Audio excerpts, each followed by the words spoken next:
All right, welcome to episode number 30 of the Let's Discuss Gaming podcast. I'm your host, Triple J. Joining me is my co-host, Dr. Games 101. Hello, people. And you realize that you're going to be seeing us a lot more for future episodes. You're going to be seeing us a lot more. Also, we're not going to be playing videos as much. If we do play any videos, it'll be most likely a trailer that only one of us saw. Basically about a future game that one or both of us are interested in. That's gonna be the only time we play videos from now on. Otherwise, you're gonna get to look at our handsome faces. Yay! So, let's start. The first topic I have on my list, I did get a couple more, so this episode should not be too short. The first one is, did you hear about Grand Theft Auto 5 coming out on PS5 and Xbox Series? I've heard of something like that on some sort of news, but I thought it was just, it wasn't delayed, but, we don't know when. Until what, this year or next year? Yeah, well, the thing is, the main interesting thing about this is the backlash. Rockstar is getting a lot of negative attention, a lot of negative feedback, because it came out in 2013 at the tail end of the seventh gen. That's fine. 8th gen, it came out again, and most people purchased it again just to see the graphical upgrades. Now we're in 9th gen, and we're getting the same game again.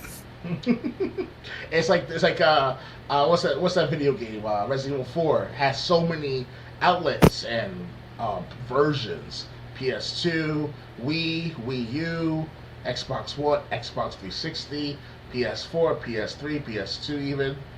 It's crazy. Yep.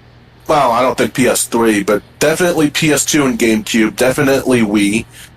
Came out on Xbox One later. But the thing is, the Wii had motion controls, so that was like its own beast. Of course. The GameCube and PS2 versions were just that, kind of like the standard version. And then Xbox One was like, well, we're really redoing Resident Evil. How about we just throw Resident Evil 4 and see if people are still interested? So, that kind of had its own purpose. But Grand Theft Auto 5, on the other hand, they're giving us a game from 2013, and they want people to buy it a third time. That's going to be a huge upgrade in graphics, like a remastered version of GTA 5. Yeah, but the thing is, people who, if you like me, I purchased it on release day, to be honest, for I think PlayStation 3 actually. Yeah. Xbox 360 for me. And then, I didn't care about the upgraded graphics I didn't even have an Xbox One until 3 years later. Mm-hmm. But even when I got my Xbox one game that was nowhere on my radar was Grand Theft Auto 5. Mm. And now we're getting it again for a third time. And I get it, people still play the online world like it's an MMORPG almost. That I heard that's what basically the online world is. But, why are they expecting people to pay full price again for the same game? You're right. But they try to make more money, try to milk the newer gamers, that's all. It's made for newer gamers. Well, if they want to milk the new games, here's a game that's about 5 years newer, and that's Red Dead Redemption 2. That too. I said new gamers, or newer gamers altogether. Because let's face it, every day there's always some new person coming into the gaming industry or gaming community. Whether they're as young as 6 years old or as old as 50 years old. Because let's face it, they played how much games prior to entering the online community of PS4 and PS5 and Xbox Series and Xbox One. So, it's all about the right place, the right time for everything. And this is a good, at the same time, weird time to put out GTA 5. They should have waited until the 10th anniversary GTA 5, which is 2023, and create a remastered version of the game. And then right before then, no, right after the GTA 5 remaster, they can sell GTA 6. You know what I'm saying? Well, I don't think they do that. I think they because I don't know all of Rockstar's licenses. I know they have Grand Theft Auto. I know they have Red Dead Redemption. Max Payne. I know Bully, which is a dead license from. Also, Quantum Break, I believe. Yeah, so what I'm saying is they don't have to make a new game because games take years. Games can take years to make and cost millions or hundreds of millions of dollars, like Grand Theft Auto 5 cost. I read Grand Theft Auto 5 cost anywhere from $160 million to $250 million to make. Oh yeah. So but the thing is, again, how many people that haven't played the game or that even did play the game are going to play it now, even just with better graphics? I admit the graphics will be great, especially, but a lot of people are upset, saying a lot of people are saying we're upset, we're just being milked for money because Rockstar doesn't want to release anything new. If the Rockstar or the game industry is really trying to milk the gamers for money, then why are the gamers still buying it? They vote with their wallets, because I already have GTA 3 on both 360 at one point and now Xbox One. I don't have to buy PS5 in order to play GTA 5 for that matter. I want to buy PlayStation 5 for GTA 6, definitely. At least that, or the Xbox Series, one or the other. Depends on which one has the better deal in pre-order and rendering, or pre-order specials, stuff like that. So. Yeah. So. So basically, we will have to buy GTA 5 on the PS5. I really don't mind if it's on PS5 or not. It's like it was Resident Evil 4. I mean, I'm proud to have Resident Evil 4 on PS2, and that's the best version in my perspective because of the handling of the controls of its time. That is, but now it's a different era. It's different formatted feeling of sorts of how to play certain things with controllers of certain games. Yes, but of its time, Resident Evil 4 was the best one in the controls of the multi-generational, multi-platforming of sorts of this game. Yeah, so I mean, Resident Evil 4, I played it for Wii and Xbox One. Wii motion controls fine. That was the gimmick of the console, and motion controls surprisingly worked well. I played it with a standard controller for Xbox One. Nothing great, nothing terrible. Just what you would expect if you've played any other game on Xbox One with the controller. So, but I just think, like you said, people have to speak with their wallets. The complaining on Twitter's not gonna influence Rockstar one way or another. Yeah. But yeah, on the other hand, I think Rockstar should be making another game. Whether it be, I mean, no one really liked Red Dead Redemption 2 online, as far as I know. Yeah, agree with you. No one's been bragging about that like they've been bragging about Grand Theft Auto 5. But also, at the same time, people are just hoping GTA 5 Online holds them over until the next thing from Rockstar. Which would be GTA 6, most likely the earliest 2024. That's what. Or not even. It doesn't even have to be Grand Theft Auto series. Like I said, make another Bully game. People love that game, and everyone's wanted a sequel. And the only thing we've had was Scholarship Edition, which just added a few more classes to the main story. Now with the Bully game, I heard controversy behind it because the parents were protesting in the streets back in the 2000s of that game. What's so? What happened? If I may ask, not to spoil the ending of the game, but is there a sequel able to get off from the first game already? No. I don't know about the controversy. I never heard of the controversy. Bully was basically Grand Theft Auto in like a boarding school environment. Okay. You were like I think you were 15 years old because you were ninth grade, and basically you went to boarding school. You could go to classes or not. If you went to classes and performed well, you would get perks.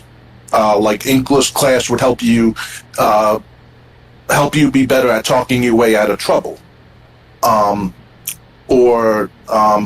Chemistry class would help you, would give you different things you can make from the chemistry set in your room in terms of weapons like firecrackers, smoke bombs, stuff like that. Smoke grenades.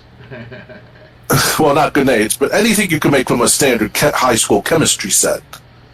So, yeah, and then that was it. It had its linear story. It ran its course. And then when there was a sequel, hold on.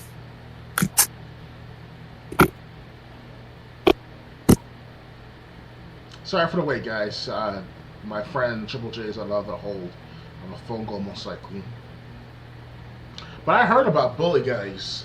And Bully, well, I heard good things about it. Then back in 2008. My mother needs my help. One moment. Yeah, I'll talk in the meantime. So in 2007, guys, it's also a world where on my end of my stream, in 2007 there was this game that came out called Bully, and I heard good things about it on through the trailer, the TV commercial, and everything else. Because back then TV was prevalent in displaying the games.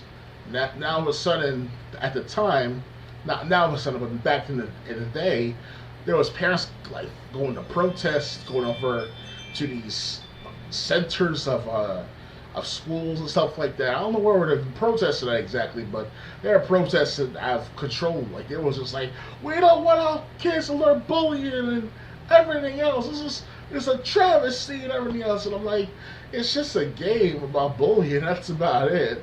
Then again, I was one bullied how many times in my life, so I understand the feeling. But you can't stop the bullying.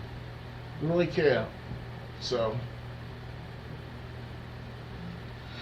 yeah, it's heard it was a good game.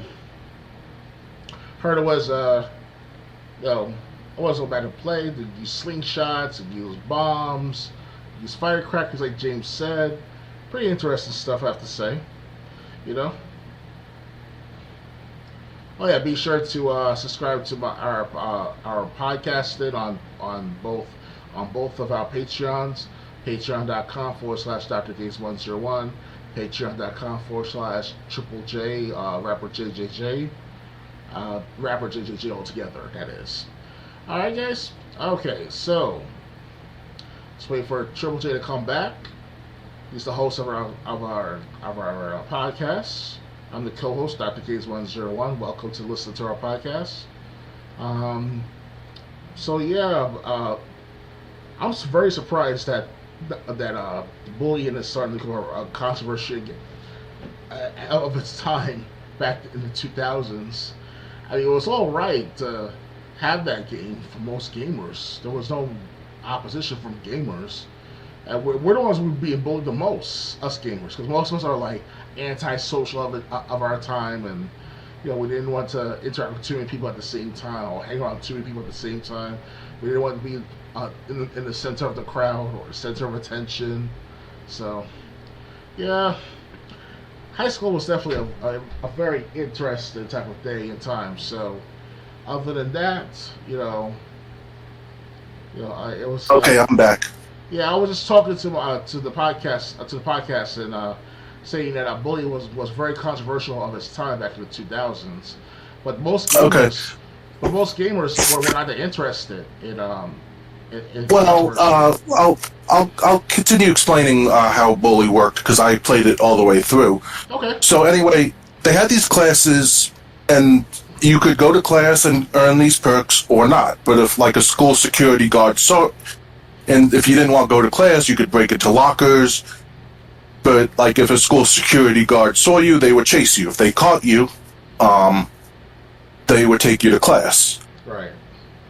Also, there were four cliques in the game: the nerds, which you were paired with; the greasers, which are the guys from Grease, like John Travolta; the jocks, and the preppy rich kids. Mm-hmm. And basically, the main character goes through the game, and he ends up bringing the groups together until the antagonist of the game puts all the cliques at war with each other again. and you have to take down the person, and you have to take down the antagonist. I'm not going to get any more into the story, but basically you could do almost anything you wanted. Like you could punch little kids in younger grades if you want. You could, but like if a security guard saw you, they would chase you, and if you got caught, you would have like mow the lawn, or if it was winter season, you would have to shovel the snow. That's like using their snowblower. Hey James, it's telling something out of our high school area with North and South high schools with the 7th through 12th grade. So if the 7th graders got in trouble with the 12th graders, it looked very awkward. But it seems like yes, I don't know the controversy, because like a lot of stuff that you would see in Grand Theft Auto 5, or Grand Theft Auto in particular, you couldn't drive cars because you weren't a senior. So like all the races were bikes. Like there was no skin even when you stuck into the girls' dorm for a certain mission. Okay. There was no skin. You weren't seeing anything. So like I think parents were just being oversensitive when you talk about controversy. Yeah, because they heard about the game from the commercials easily. So back then, the internet was not as lively or not as populated because people. Yeah, keep in mind, Bully came out long before Grand Theft Auto 4 did. Grand Theft Auto 4 was like 07, 08. Yeah, 2008 for GTA 4. So Bully came out like a few years before that, and Bully was kind of like a distraction. You played 3 Vice City San Andreas. You can't wait till Grand Theft Auto 4. Here's a version Bully where you can't do as much. I don't know there was any way to kill people or anything in Bully, but you could still go on dates with women. You could still break into lockers. You could fight security guards, although you never ended up winning. Yeah, it's rated T for T most likely, Bully. So yeah, you can't pull out that shit like in GTA games. So I mean, I don't know all the and if you want to talk about controversy, the fact that my hair's been turning gray since I was 18 and a half, that's controversial to someone. So, I really don't care what's controversial nowadays, because everything is controversial nowadays. Everything's cancelable, if you want to call it that. Yeah. So, yeah, and then Bully, but the thing is, with Bully, what happened was they released a new game called Scholarship Edition. Okay. It just added a few more classes, and it had the same storyline as the first game. The IGN editor even said, if you played the original Bully game, other than the new classes, you're not going to find anything new here. But if you haven't played the original Bully, Scholarship Edition was the way to go. So, yeah, so... But, I heard about the Scholarship Edition, and I want to try to buy it sometime this year, hopefully, before the holidays.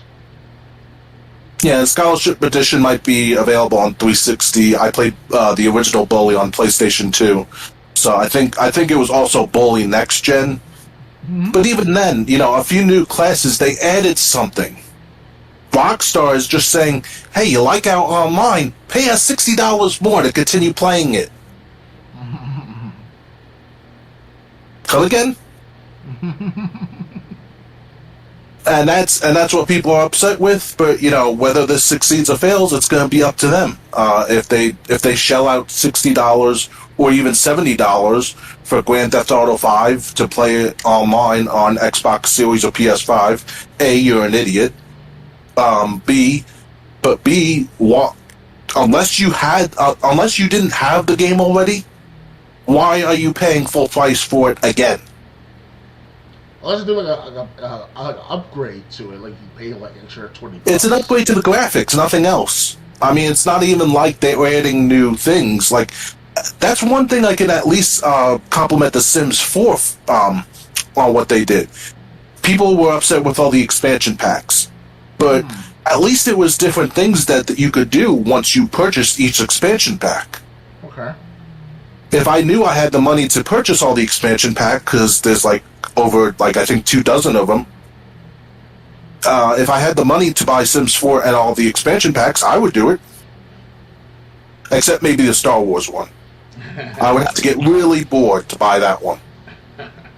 Yeah, Sims 4 has like at least over 700 modifications or 700 what was it? add-ons. Sims 4.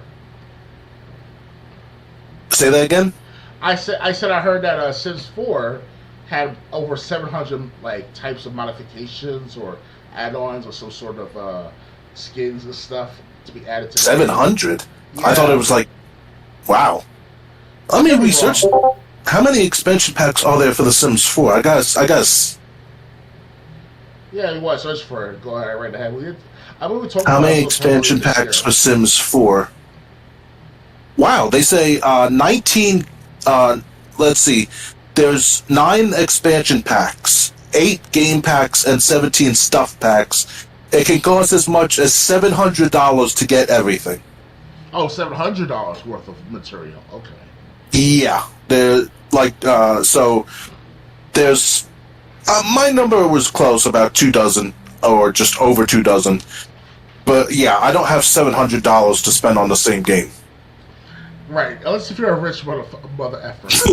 And it's a shame too, because I love The Sims. You know, I grew up with The Sims back in 2000. That was one of the few computer games I played. You're so lucky, James. I only played The Sims urban version back in 2005 when it was just for the PS2. That was for my ex-girlfriend at the time. So, and it was pretty good. It was good. It was all right. It wasn't my favorite game, but you know, if you were to spend time with family and friends, it's a good experience. So, right. So yeah. So anyway, yeah. I never. That's actually the only reason I haven't gotten The Sims 4 yet, because I played it during a free-to-play weekend. Just the base game. I loved it, but when I thought about buying it, I'm like, do I really want to go down chasing every game pack to maximize my fun? You know. Oh yeah. And I just don't have the money for it. Plus, I also got I have 300 other games on my Xbox library, so. No need to go too much into it. Yeah. So anyway, it's good. You know, I'm not buying Grand Theft Auto 5. If I had a Xbox Series or a PS5, Grand Theft Auto 5 is not one game I'd be chasing. And it's really good. And if people are really upset that we're getting the same game the third time, speak with your wallets and don't buy it. Otherwise, Rockstar will continue to do this. And you know, if Rockstar makes money, why would they not continue doing it? It's a dick move, but I'd do it if it made me money. It's just like the upcoming Call of Duty game, Vanguard. I played the beta of it, and it's the same as like playing Modern Warfare 2019. The only difference is that it says my team versus the enemy team. That's it. And it won't be better. Like, what? That's so creative. Whoopee. I mean, who ever thought about that with Vanguard? Because, of course, it's your typical World War II game, as always. But they didn't do anything distinctive or very astronomically egregious, like they did with World War II back in 2017. You know, because of all the explosions and the bombs being blown up by different body parts and shit, and you name it. That's what I heard about World War II, Call of Duty World War II back in 2017. But this Vanguard video game, it's going to look like a typical copy and paste, you know, shooter game, and it's just like the GTA moment, GTA 5 for PS5. Now, I would say this though, that at least for Rockstar's sake, they're doing this for the sake of newer people, newer gamers, to go into their franchise of games. The Max Paynes, the Quantum Break, the Red Dead Redemption we talked about, and so on and so forth. Now, with us older gamers, we're going to be anticipating for GTA 6, maybe Max Payne 4, because we still haven't heard anything else about Max Payne 4 yet. So, we never know. Well, Max Payne 3's been out for years. Oh yes, since 2012. But yeah. But here's the thing, though. we never got a chance to go back look into what happened with Max Payne and Mona Sachs at the end of Max Payne 2. Really, I mean, I thought Mona Sachs died after she got shot by Vladimir, or whatever his name is, V for Vlad, and it was a little confusing at the end. Max Payne 2. So with Max Payne 3, yes, they restarted the series in a sense, but there was nothing connected to the previous two games. So it's kind of like if they brought in Max Payne 4 with the Max Payne son and see that Mona Sachs is still alive or dead, then that'll be a great addition and finishing a quadrilogy to the series. And that's it, and I'll be satisfied. Right. Yeah, so, I mean, Max Payne, I really haven't thought about that. Of course, I never even finished the first two games. They're still in my drawer over there. I still got my copy. It's my two copies. One from my from back when I was a kid, and then Max Payne 2 I bought for myself years later after I gave you my copy, or your copy back, I should say, because I originally had a Max Payne 2, but somehow, someway, I think I messed up with your copies, so I gave you my copy just in case. Okay. Yeah. I just remember one time when I was living in the basement apartment in New York before I moved down here to Georgia. I was coming back from my haircut one time, and there was this guy. I may have told the story already, but I'll tell it again. He was trying to sell these racks that like you can hang on the wall, and they're those racks that like you put like DVDs in. Oh yeah. And he puts these two racks out. He's trying to sell me on them. And he's like, and I said, and he's mentioned that there was also video games in there. And I'm like, I was more interested in the video games. He had to leave. As he's going to his car, I'm like, how much do you want for the video games? He's like, whatever you want, just take them.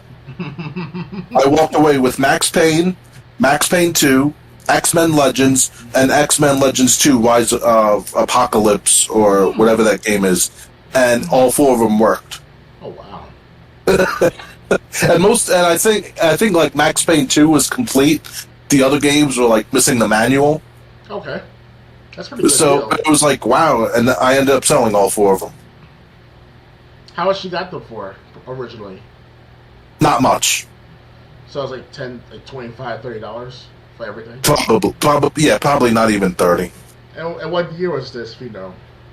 Oh God, this was. Let's see. I moved down here in 2017. It had to be like 2012, 2013. Oh, okay. So that's just in time for Max Payne. Actually, no, that wouldn't make sense because I wasn't selling games yet. So it had to be like 2015, 2016. Oh, okay, so I think it was 2015. Okay, so you got a very good deal then, because I got 4 free games. Free games? Oh, I thought you had to spend like $30, $20 to get them. No, he said whatever you want, take them. Well, that doesn't matter what year it is. It's better. Right. You should have waited like several more decades for Max Payne 1 and 2, because I have to say, Rockstar did a very good damn job for Max Payne 1. Now, yeah. Max Payne 2, I'm not saying it sucks, but the graphics was very cheap. They fucked up on the graphics because they would have made a much better presentation with the Max Payne 2 game if they put better graphics in the game for the PS2. They had the technology for it at the time. It was only 2 years later from Max Payne 1. So what's the problem? But now when I look at the graphics from then to now, it's like, yeah, Rockstar should have done much better, because they did a good job with Quantum Break with its presentation. But the Quantum Break game lacked the tenacity, the involvement in the game. How well involved are you in the game? And after 2 years of owning Quantum Break for got for like $9 on Amazon, now it costs like $20 on Amazon, I believe. New, by the way, I got it brand new for $8 on Amazon, and it was like, wow, this game. It had good action, it had okay story, but it wasn't as intense. It wasn't as like watching the Commando movie or or even any other action like Rambo. As far as like if you want like a movie-like experience with these big AAA titles, that's the objective supposed to be for casual gamers, like any gamer to begin with. Because we can agree upon that. You know. Right. Yeah. So. Tangent, so. Yeah. Well, that's what we do, and since we got like 7 subjects, but it's not such a bad thing. The next one, what was formerly known as Pro Evolution Soccer, is going to be called eFootball, and eFootball will be released as like a demo, like in a demo state. Okay. Basically, Konami, the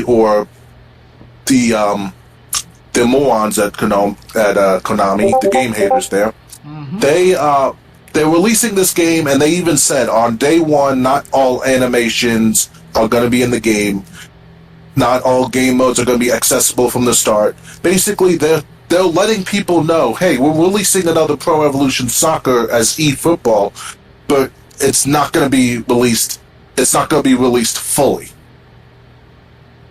Okay. Like, there'll still be stuff in the game that's either just not in the game on day one, or there'll be modes that you can't access. And that's just stupid. Well, you have to understand, like the eFootball, they're trying to find a way to promote it as good as a AAA game. I bet they tried to because with NFL games going on for the last 10 years, they've been getting worse and worse since. And yeah, but this is soccer. Oh, soccer. And, okay. Yeah, this is formerly Pro Evolution Soccer. It's still going to be a soccer game, but they're saying like all the different types of kicks and animations that you would normally see are not going to be available day one. That's strange. Oh. Why would you hold back specific animations?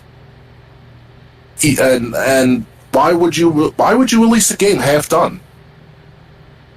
Have we not had enough bad games that were released in bad states that we know now, hey, you should wait until the game's completed before you release it?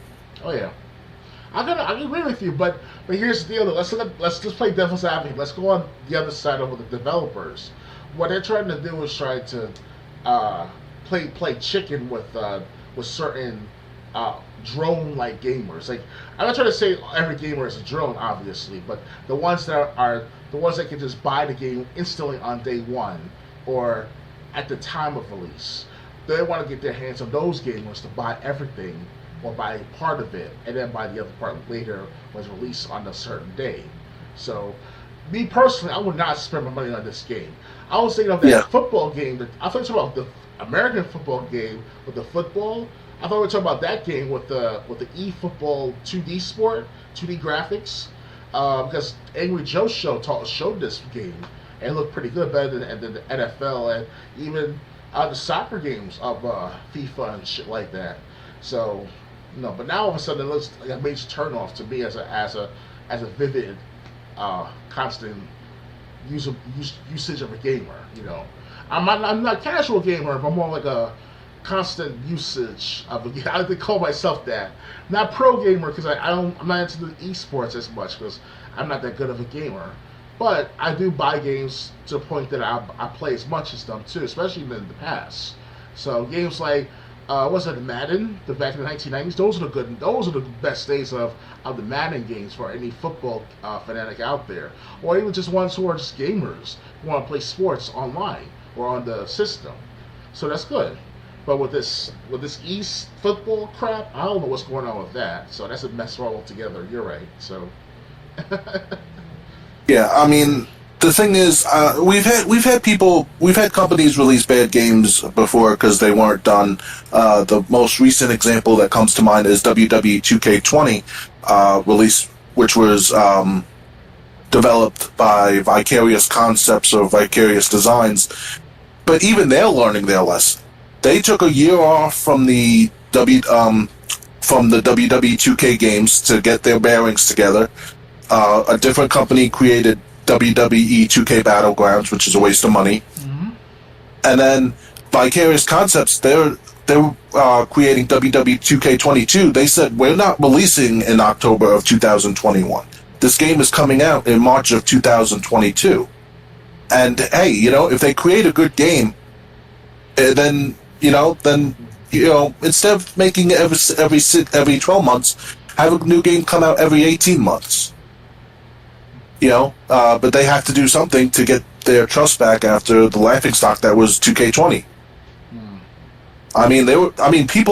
The people who created that game left the company after the backlash from players. Not because of pay. Huh? Not because of pay.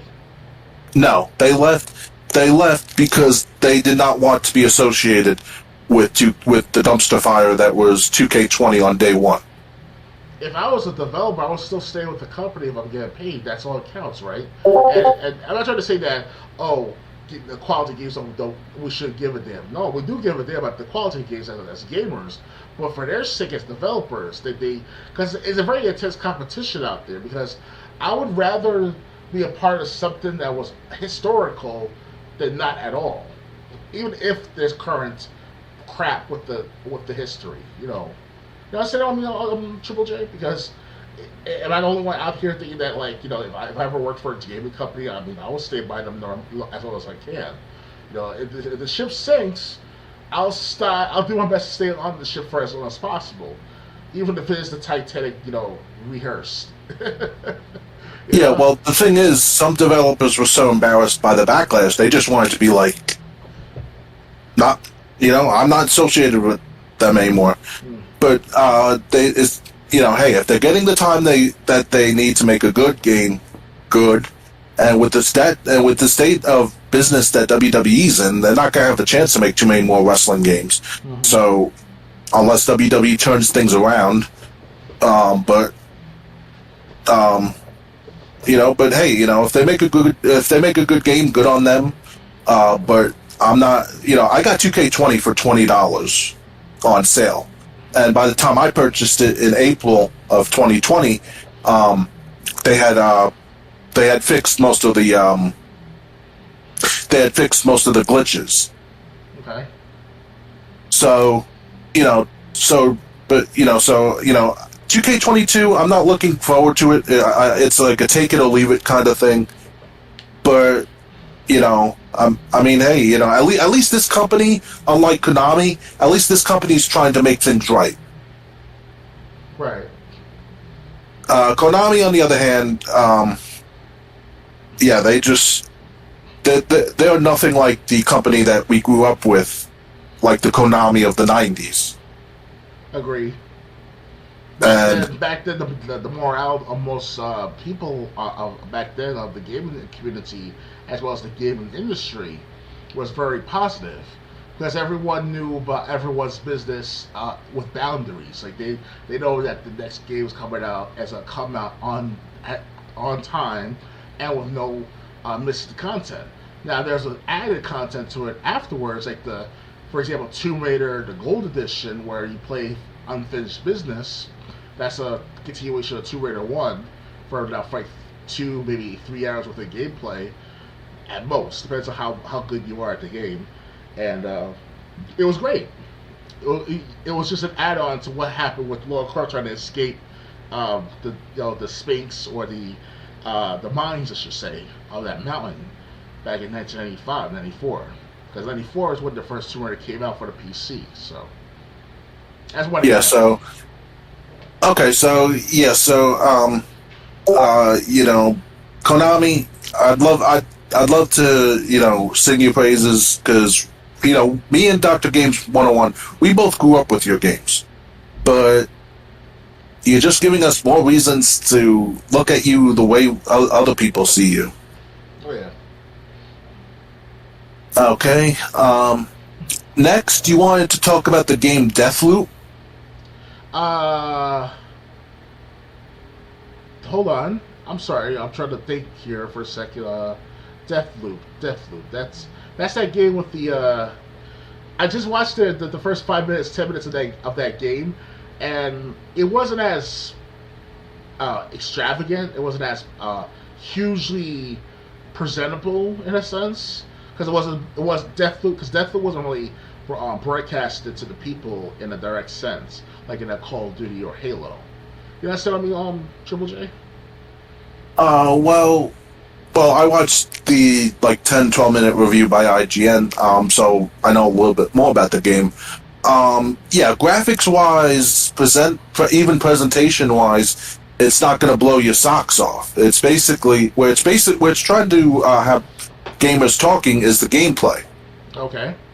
Do you know how the game plays, or based on when I saw the first 5 minutes of the game, it looked like you are reminiscing and tracking back, doing backtracking of certain things you've done in your past as an assassin, and this guy, I forgot his name over. That's how much it wasn't that impactful in my perspective.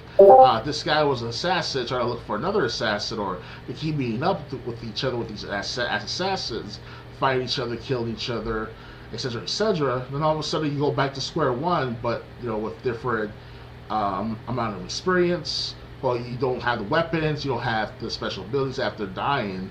Not dying, but resetting the day every single day until you gather more evidence and more, little by little, of the story itself.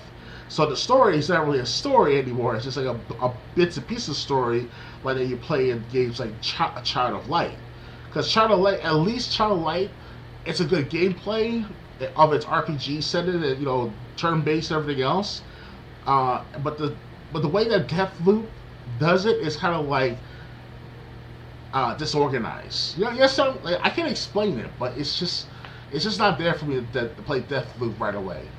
Well, it's a weird game, but what happens is you can play a certain kind of the day. Say it's a certain day, you can play in the morning, noon, afternoon, or evening. And the thing is, whatever you're gonna do, you have to do it. You have to do it. Now, you could pick any time period you want. You have to play all four, but you can do them in any order you want. Obviously, anything you do in one time period is going to influence the others. But you have to kill all the enemies by midnight, otherwise they'll all respawn the next day. Like you said, the day could reset, and you won't have any of your XP or any of your weapons that you had.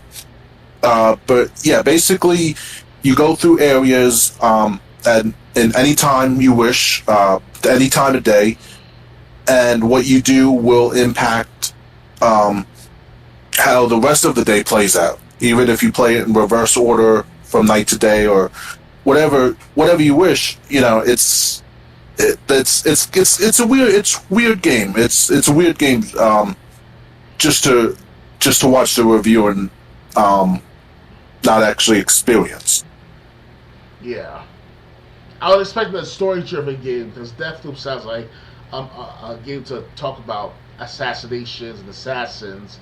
Because prior to the 2010s, hitmen and assassins, they were prevalent in our American culture because back in those times we had the War on Terror, we had the Kosovo War, we had the Iraq War, we had everything else going on, and that I'm not trying to put politics in the Deathloop, but what I'm trying to say is that they try to focus on assassinations or assassins in a sense. That's the theme of the video game by the looks of things, obviously. So you expect that they're going to talk about statistics and history and maybe a little bit of the war games of us being assassins and stuff like that.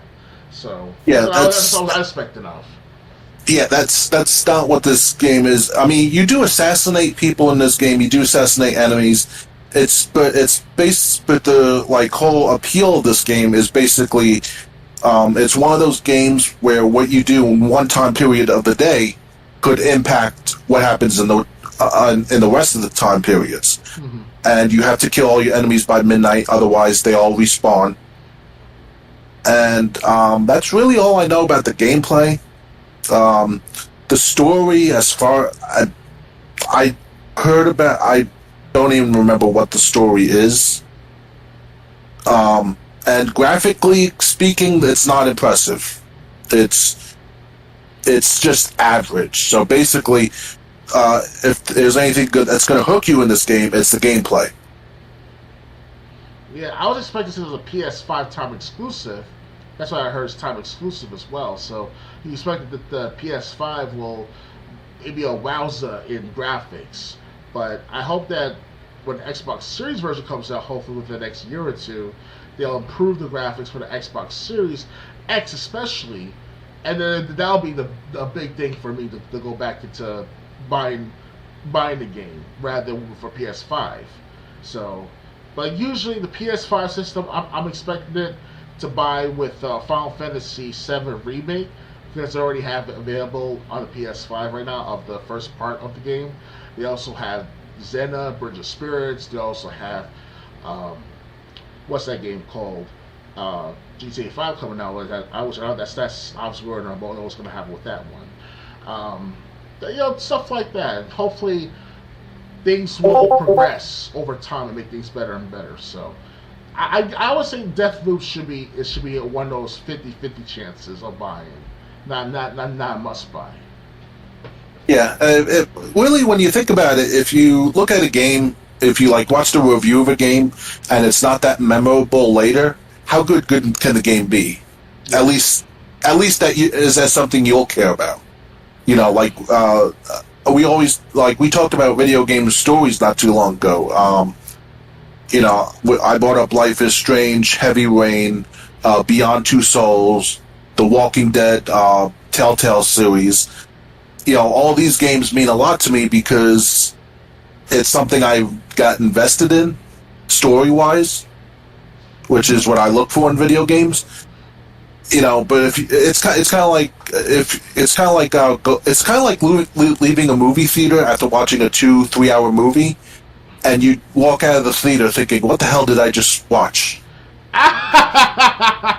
Actually, I don't get that a lot back in the past. Like prior to 2010, right before the Marvel Cinematic Universe and SJW stuff like that, movies were very good to watch.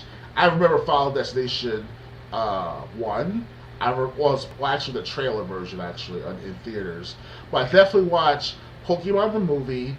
I watched movies like Hellraiser, if I recall correctly, or saw the preview of Hellraiser, a trailer of some sort. The movies were very good back then. Spider-Man 1, 2, and 3 with Tobey Maguire. You name it. Just the 40-year version even. That was memorable. But now going to movies of today, it's yes, some of it is good, but it's all about the political SJW agenda, not about giving a good story, giving morals. What's the theme of the song or the theme of the movie? What's the meaning of the movie behind this movie? You know what I'm saying, Triple J? Yeah, well, I was going like this because I like Spider-Man 1 and 3 with Tobey Maguire. I really did not like 2 when I saw it. But I liked 1 and 3. And 2 was actually the last one I saw.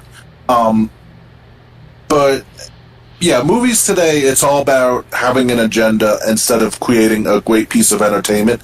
And like it should, the movie fails every time. They have a woke agenda or a political agenda or any kind of agenda behind it other than creating a great movie. Mm-hmm. Did you, as a matter of fact, since we're talking about movies, did you hear that they want to make James Bond a female character? Yeah, it's predictable. It was told many months, if not a couple of years back. The people wanted, because they wanted originally a black James Bond, a black male James Bond, but then it turned into a black female James Bond.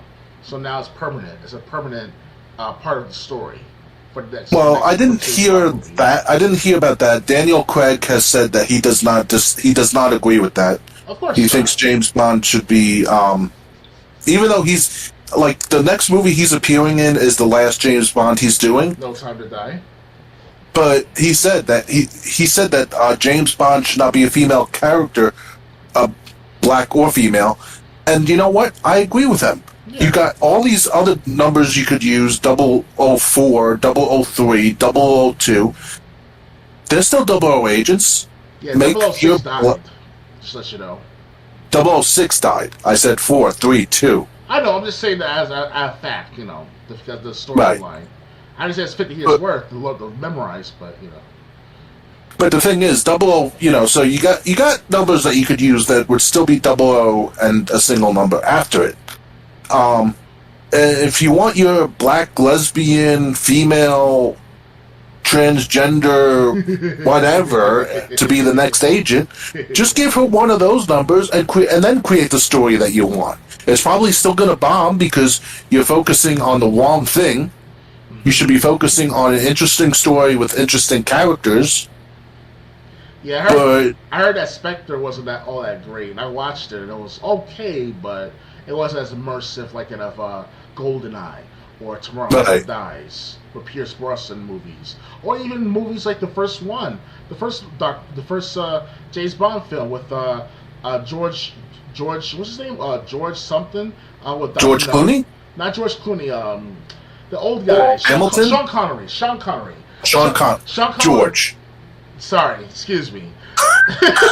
Sean Connery was the first Bond, and his first Bond movie and the first Bond movie altogether was Dr. No in the early 1960s.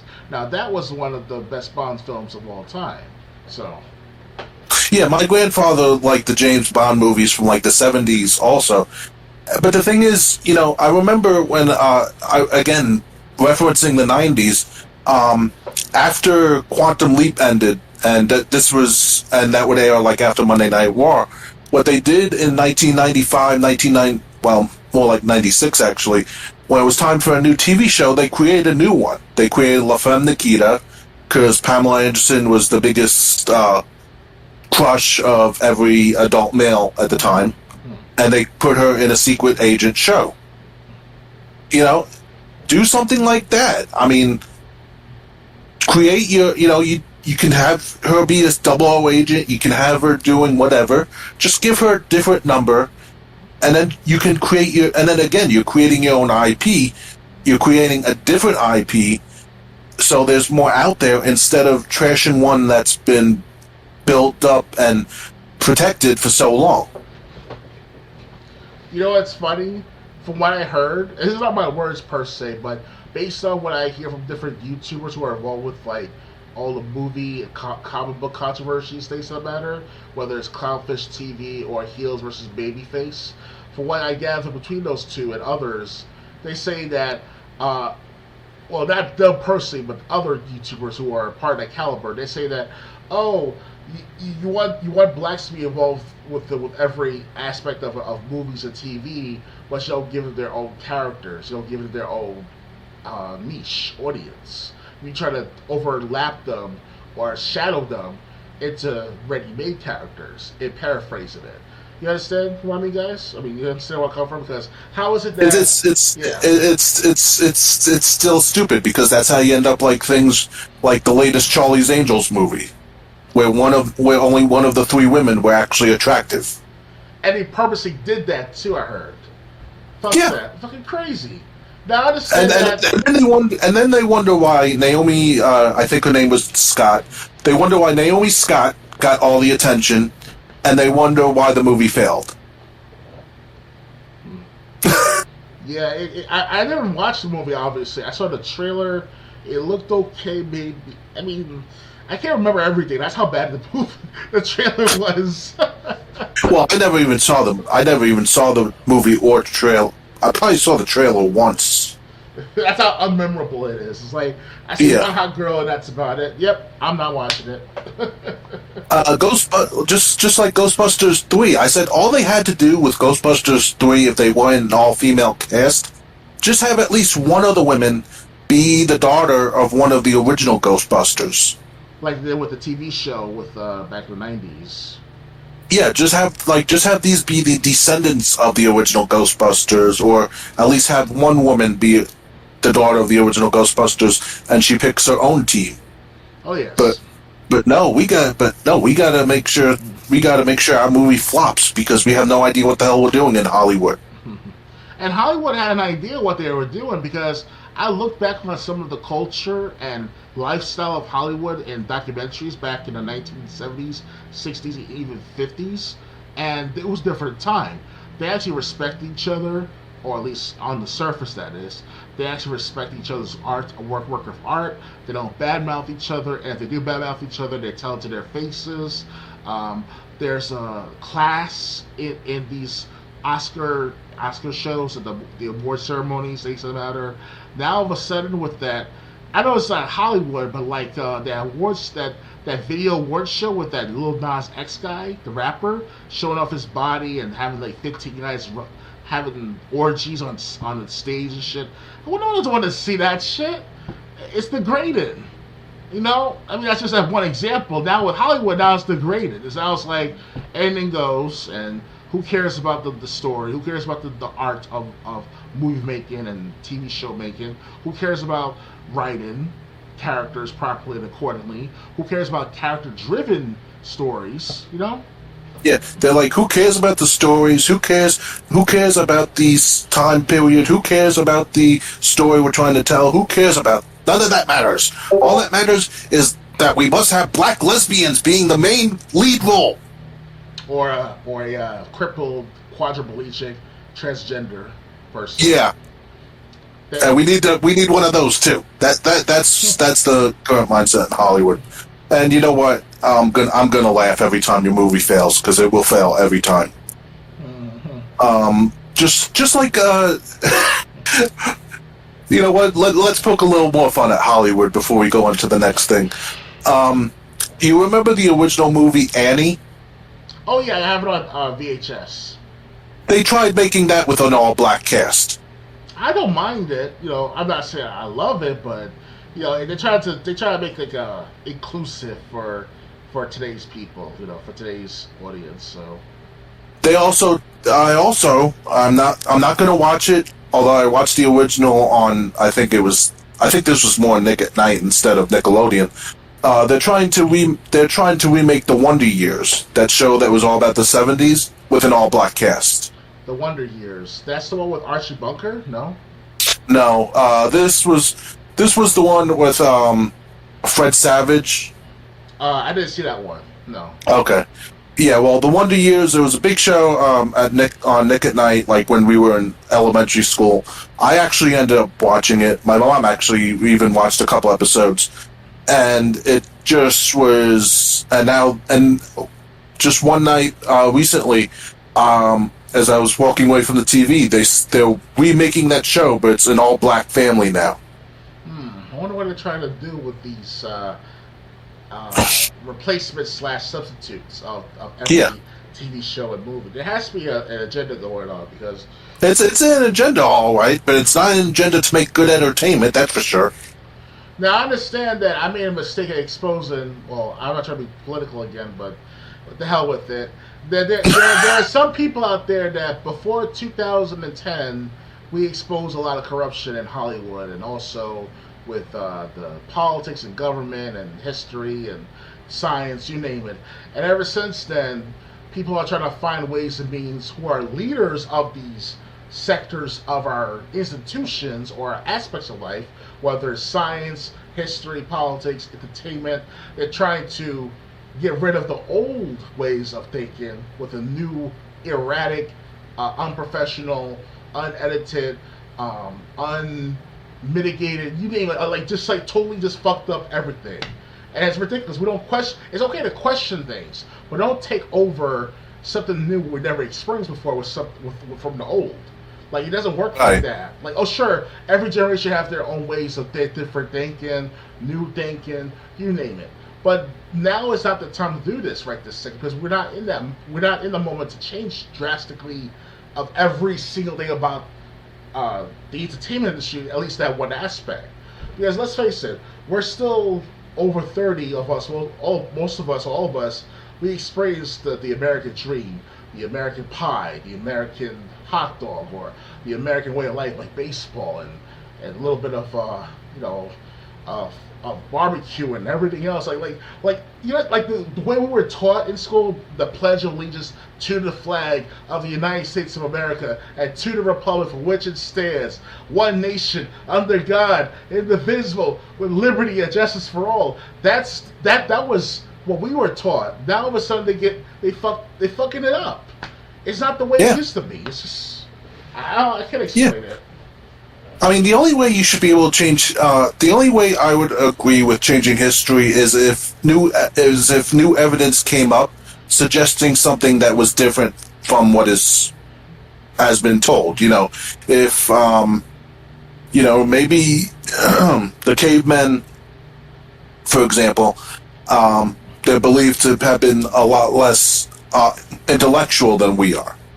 If something comes up if evidence comes up that suggests that they are actually far more intellectual than we even are today, okay, you got the evidence that says that, so you can start teaching that. But these people, they just want to go on their feelings. Well, you know what? I could care less about your feelings. And another thing, too, about like examples like George Floyd, the guy we don't know not much about. He's been in the center of attention for the last year up until this past spring, and you saw. I mean, I'm not saying he's a worst of the worst, but we shouldn't praise people who are criminals and just started shit for nothing. I really don't like that stuff. The guy was in jail 9 different times before he was killed. Yeah. If he hadn't resisted with cops, this would have been the 10th time. Now I understand the cops, perhaps made a mistake and put too much pressure on his lungs or whatever, his throat, whatever. But that's usually like through like an angle to do it at, because they don't just do it just to choke the crap out of you to death, Yeah, and the thing is, they tried putting him in the car first. I saw the dash cam footage. Well, not dash cam, but body cam footage. They tried. They had him arrested, and they put him in the car first. And he started spazzing out in the back seat of the car, so they had to open the car so he wouldn't, bash his own head against the door. And that's when they laid him on the ground. And then, if he had just stayed in the back of the car and not been ODing on drugs in front of everyone's eyes, he would have survived that. And it was deja vu because he had that a year prior to that actual May 2020 event. So it was deja vu a year later with the same situation almost, without the dying, that is, until that day, until 2020. So right. But we're on a tangent with the George Floyd of Hollywood. So. But and then it got worse because they started every black death they tried to politicize. And black deaths that couldn't be politicized were ignored. Yes, and I mean that's why some people I know call Black Lives Matter certain Black Lives Matter. I made a meme the day of George Floyd died, where it says on the meme with the Final Fantasy cover, Final Fantasy VII cover, says, "When necessary, how would you like to take over the government?" So I posted at the wrong place and time, and everyone saw it on the internet. And not everyone, but enough people saw it, and it got some attraction. And let's just say that hours later we hear George Floyd, and everyone wants to take over the White House and shit, and France want to take over the Parliament, and it's like, god damn. I'm talking about taking over the government, not with feelings. What's wrong with you people? That's what I hate about people. There's too much emotion. Yeah, just like everyone says, Breonna Taylor was so innocent. No, she was a drug dealer. Or the drug dealer's bitch. Yeah, well, she was pretty involved in that business either way. Someone pulls that knife out on the cops. You know what? Shoot the guy. Well, if it's a knife, at least try to shoot and I don't think anyone's gonna actually comment on this, but if anyone's upset there about my comments about these Black lives, why aren't you crying about the 4-year-old black girl who was killed in the backseat of her mom's car from your activist group in the parking lot of a Wendy's? Yeah, I don't hear you say anything about that. But because you can't politicize that since it was black on black. Yeah.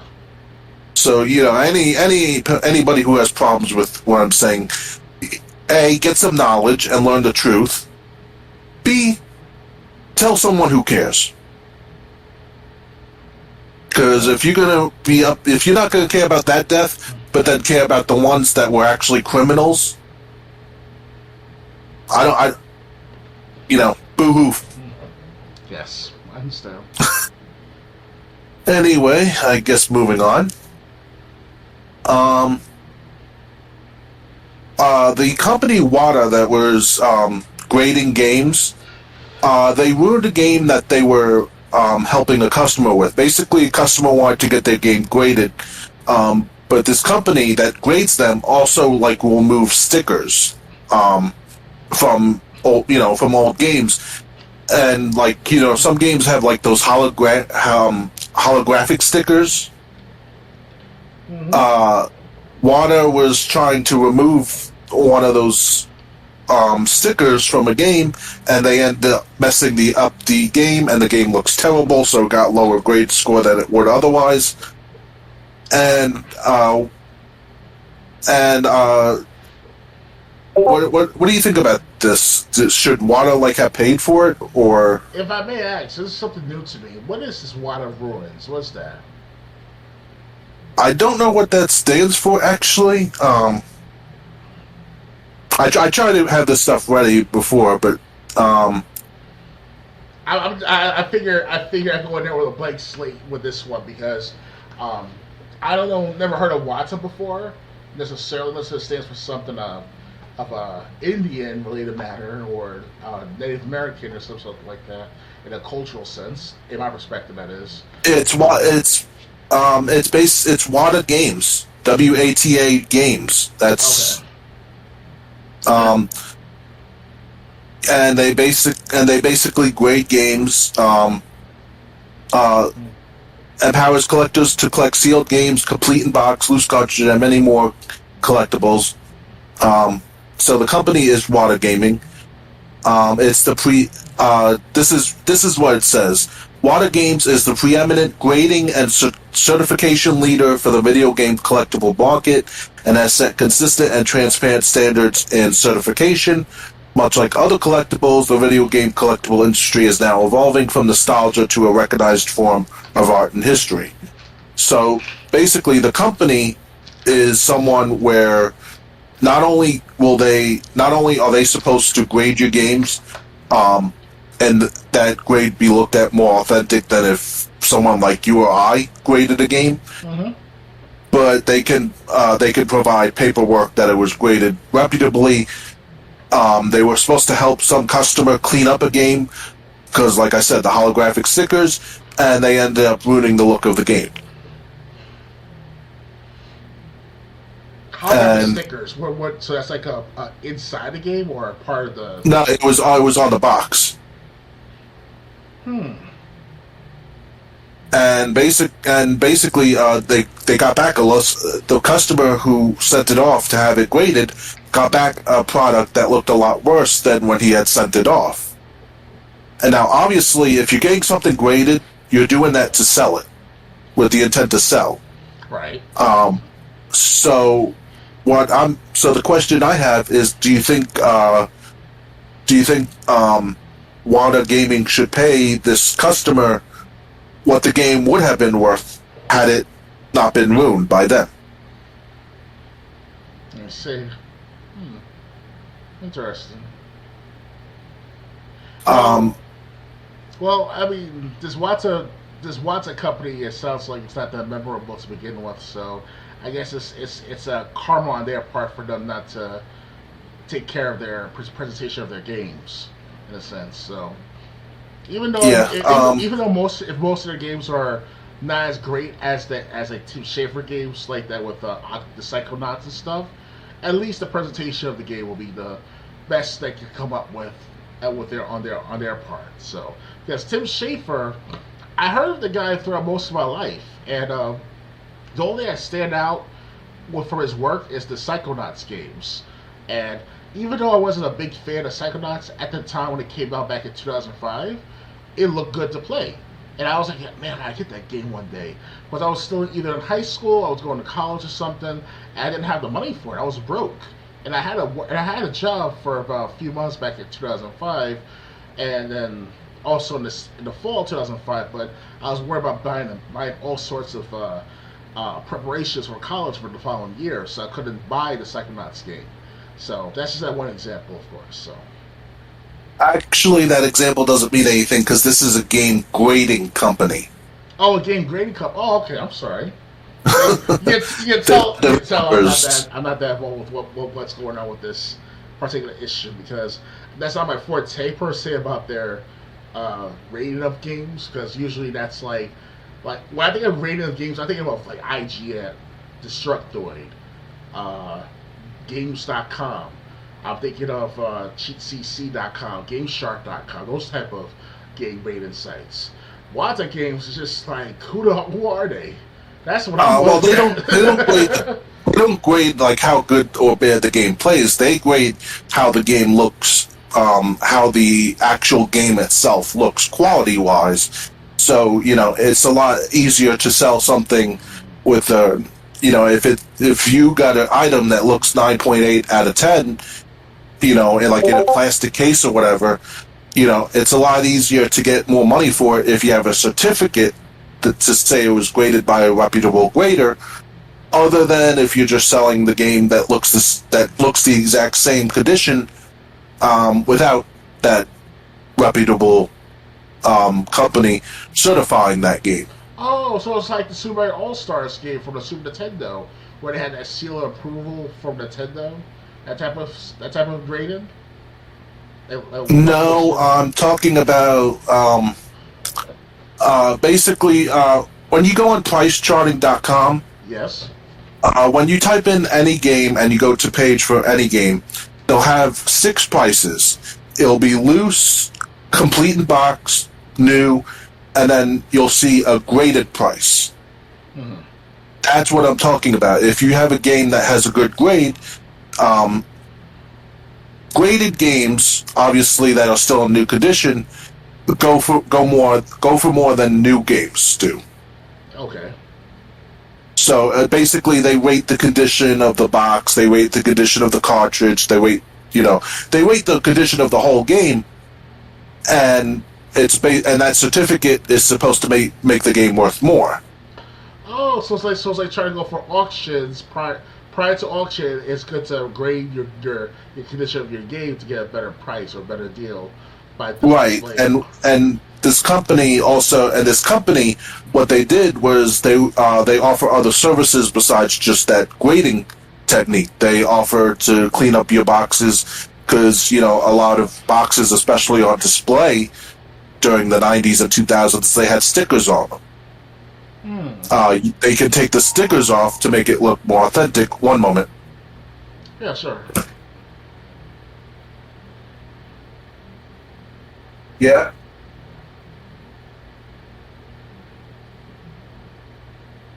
Oh, okay.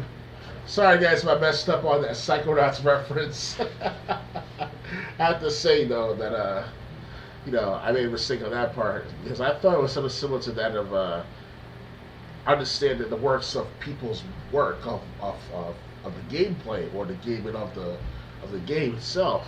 But I see it's what display and the presentation of the game altogether on the outside of the game, the actual physical copy in a sense.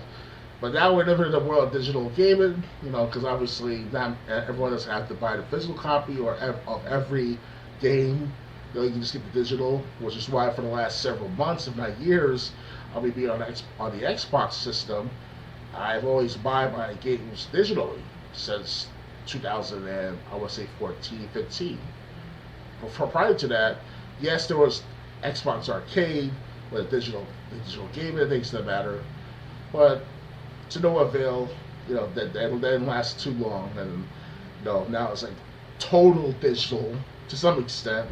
You still get hard copies, but when the hard copies come, you'll probably get like a sleeve of some sort of like digital code, and you get the box art, and that's about it. That's like Nintendo products as of today with the Super Nintendo, Super Nintendo with the Nintendo Switch. So let's wait for our friend here, Triple J, to come back from whatever's going on. In the meantime, thank goodness he told me what's up with Wata Games in its detail. I never heard of Wata Games or Wata uh, whatever their overall aspect is. Yeah, it's learning something new every day, guys, and it's very interesting, I have to say. So, in case anyone has wondered why until recently I haven't been streaming a lot, this is why. If my mother needs my help, I'm the only one who can help her, and understood. No problem, Triple J. So anyway, that was Water Games. But I want to talk about this story next. Remember the sealed Super Mario 64 that sold for like $1.5 million? Yes. What about it? Well, another sealed Super Mario 64 was sold by Heritage Auctions, and that sold for $800,000. Basically, so whoever spent like $1.5 million, if that's true, if some person's really spent that much, it wasn't a company or whatever, they're not making that money back. These games are, these graded almost, 10 out of 10 games, condition-wise, are starting to go down in value. And I have to say, this is one thing that we talk about. You always tell me, the records I have that are 50, 60, 70 years old, I should hold on to them for like 50 more years.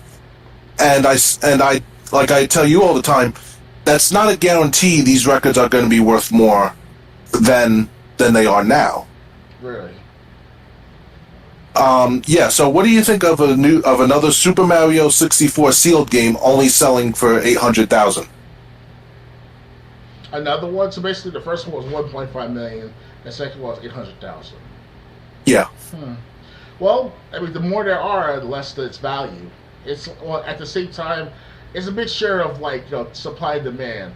So if we have people want to buy countless upon countless of brand new sealed original games from like 1970s and 80s, then the prices will go down greatly over time, in a short period of time especially.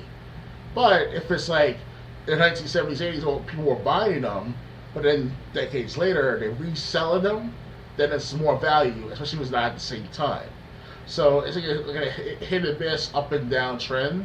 So in my perspective, if I were to buy a Super Mario 64 game for, let's say, $100, then that means that everyone has to do the same thing almost, in a sense. So to me, it's like this: like, if you have the money, go for it. If not, then you snooze, you lose.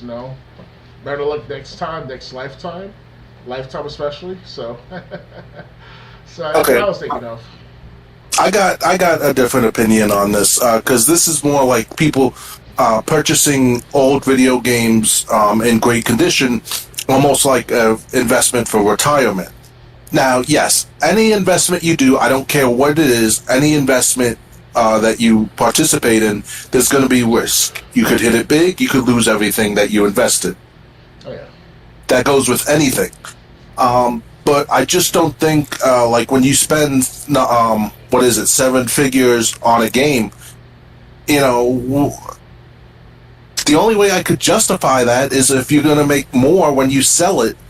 But, if people are buying the same game in generally the same condition for 6 figures now, how are you going to make that money back? Oh, yeah.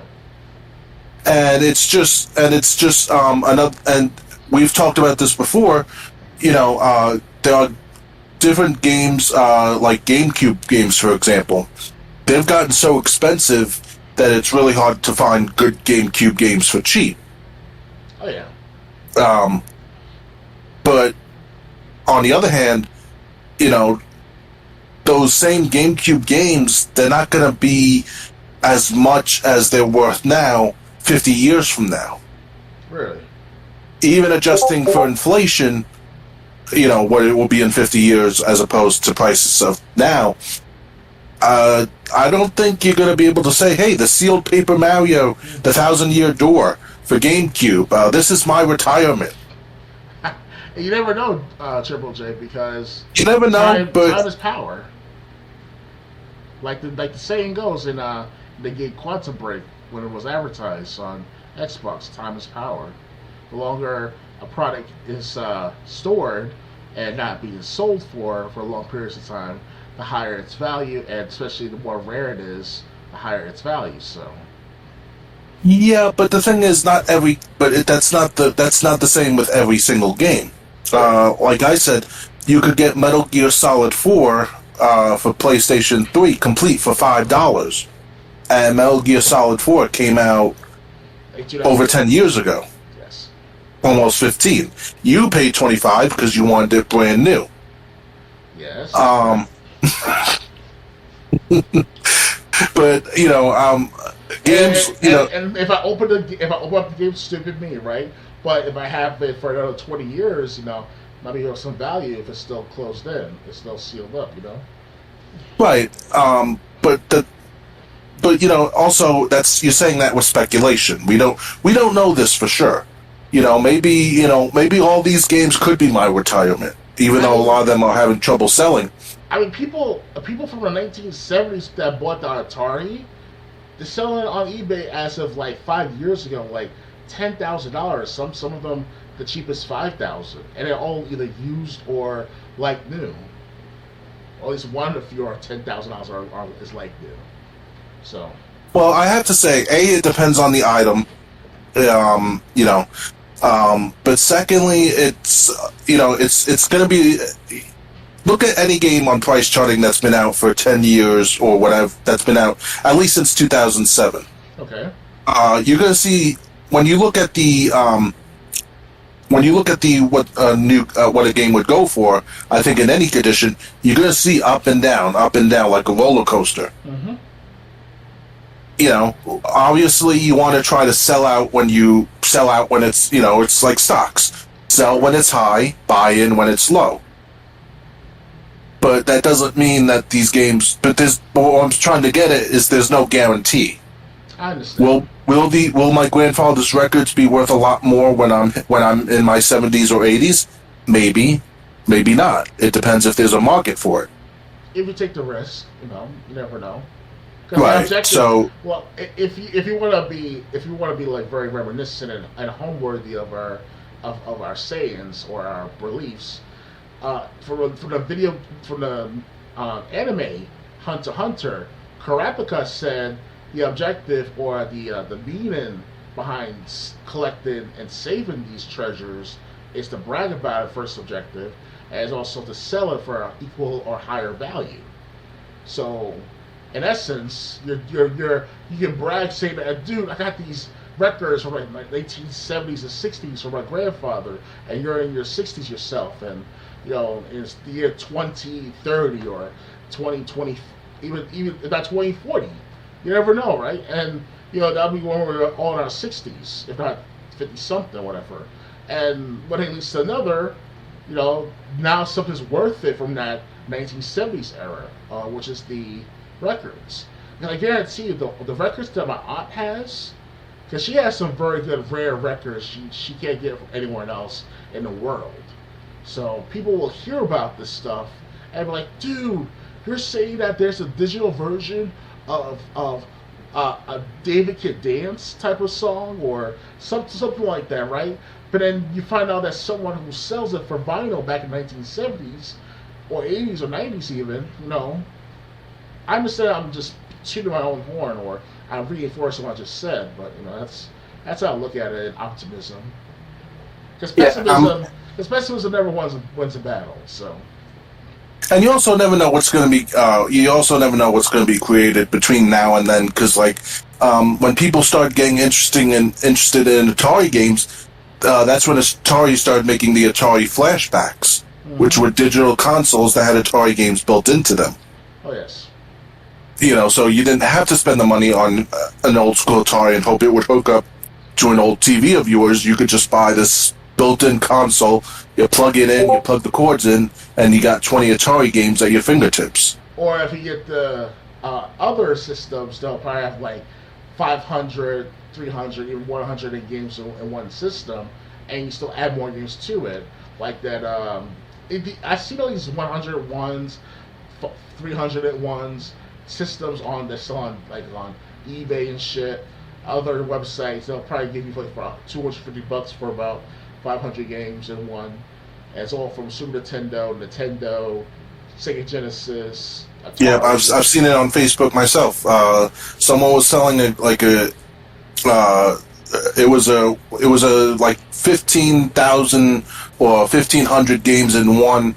If you wanted the Super Nintendo, Game Boy thing for $159.99, or if you just want the Nintendo and Super Nintendo one, that was $50 cheaper. Oh, yeah.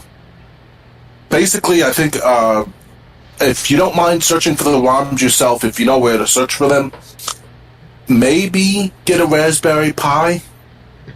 We've talked about that before. No, not the pie you eat. I'm talking. But you know, because when you buy like these emulator machines, official or unofficial. Well, officially, if it's an official from like Atari or Nintendo, you don't have to really worry that much. You just have to worry about it if it's from Sony for the Sony PlayStation. But like when you buy like these unofficial emulator boxes, you gotta question the quality of the emulator. Right. So, yeah. So the only reason I haven't pulled the trigger on a Raspberry Pi, besides not having the full $100 right now, is just to say you know, I don't know if I'd be able to hook it up to my computer or with my capture device if I did get one. Okay. But I would love to play, you know, a bunch of games from the past, PlayStation-wise, Nintendo, Super Nintendo, Sega Genesis-wise, by getting ROMs like I did on my old laptop. Oh, yeah. Fortunately, the thing that turned my when I plug my PS3 controller into my laptop now, there's no way to turn it on. The software that used to get my computer to recognize the controller is not supported anymore. That sucks. So yeah, otherwise I'd have emulators on this one too. But that's the way it is, you know.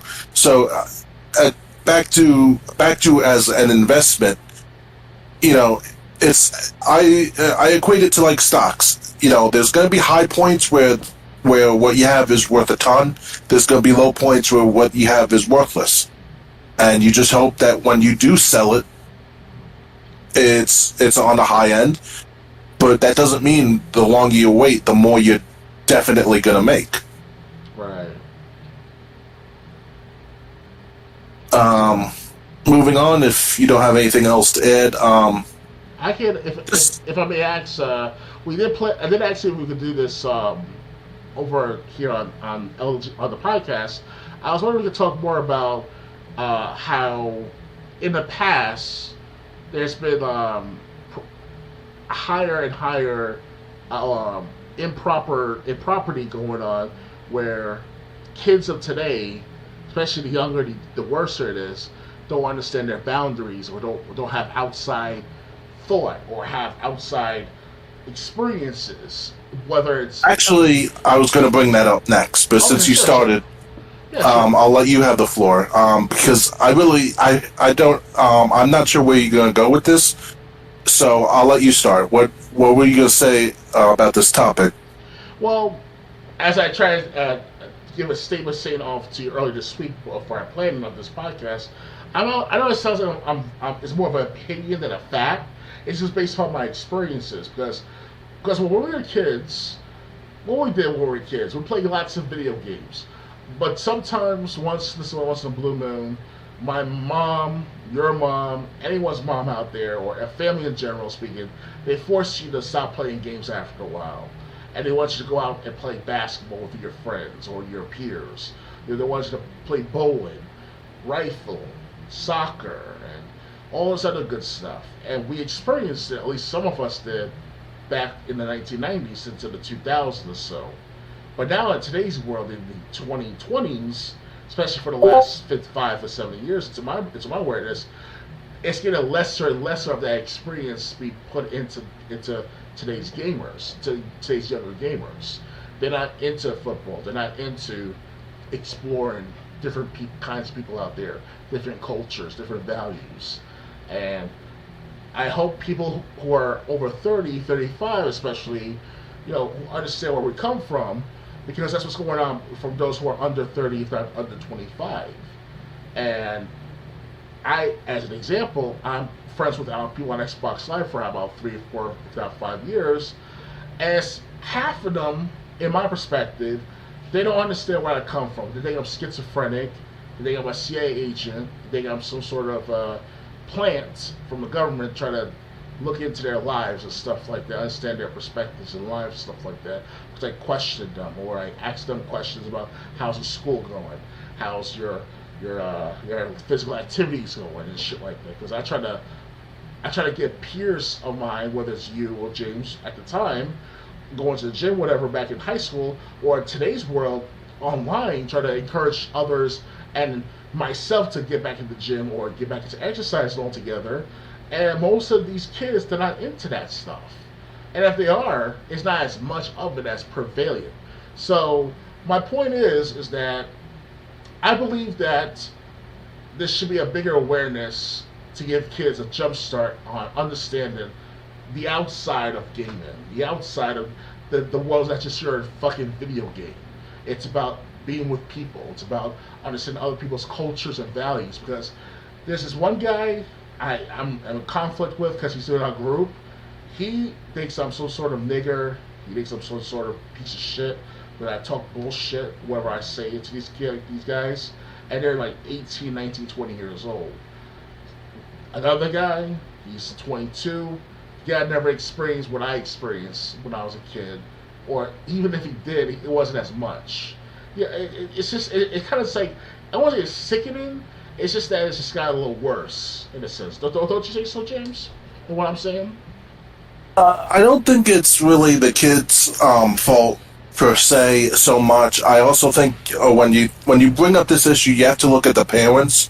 Yes. Because my parents, when I was getting older, junior high school wise, they wanted. Well, you were there.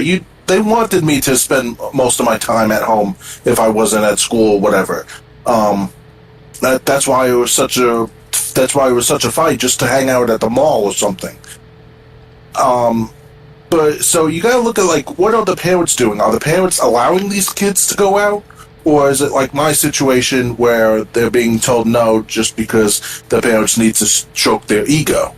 And if you're growing up like I did, where I couldn't go to the mall because I still was never given a good reason, even to this day. It's not so easy to break out of that funk you put in because you didn't put yourself there.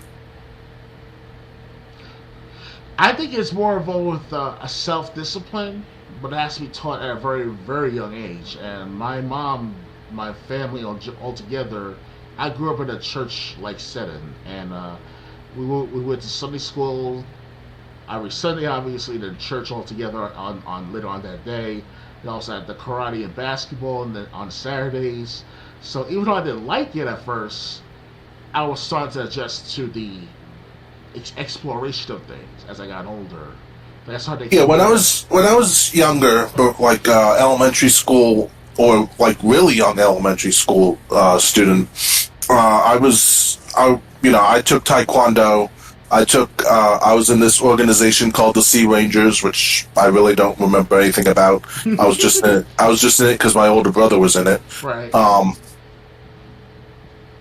But I played baseball in 8th grade because a teacher told me high school sports looks good on a college application as opposed to nothing. Extracurricular activities look better than nothing. So that's why I played baseball 8th, and then, well, and we met in 8th grade. You remember, but like I said, when I wanted to do something socially, and it wasn't at my house, you saw what I had to put up with, because most of the time my parents had said no because it made them feel good. Mm-hmm. So like I said, on one hand, it's not really younger gamers if it's because of what their parents are doing. But on the other hand, it's really up to the parents of the kids today to make sure your kids are getting into things. Because I did things when I was younger that were video games, even though video games was a huge part. By default, yes, with my situation as well.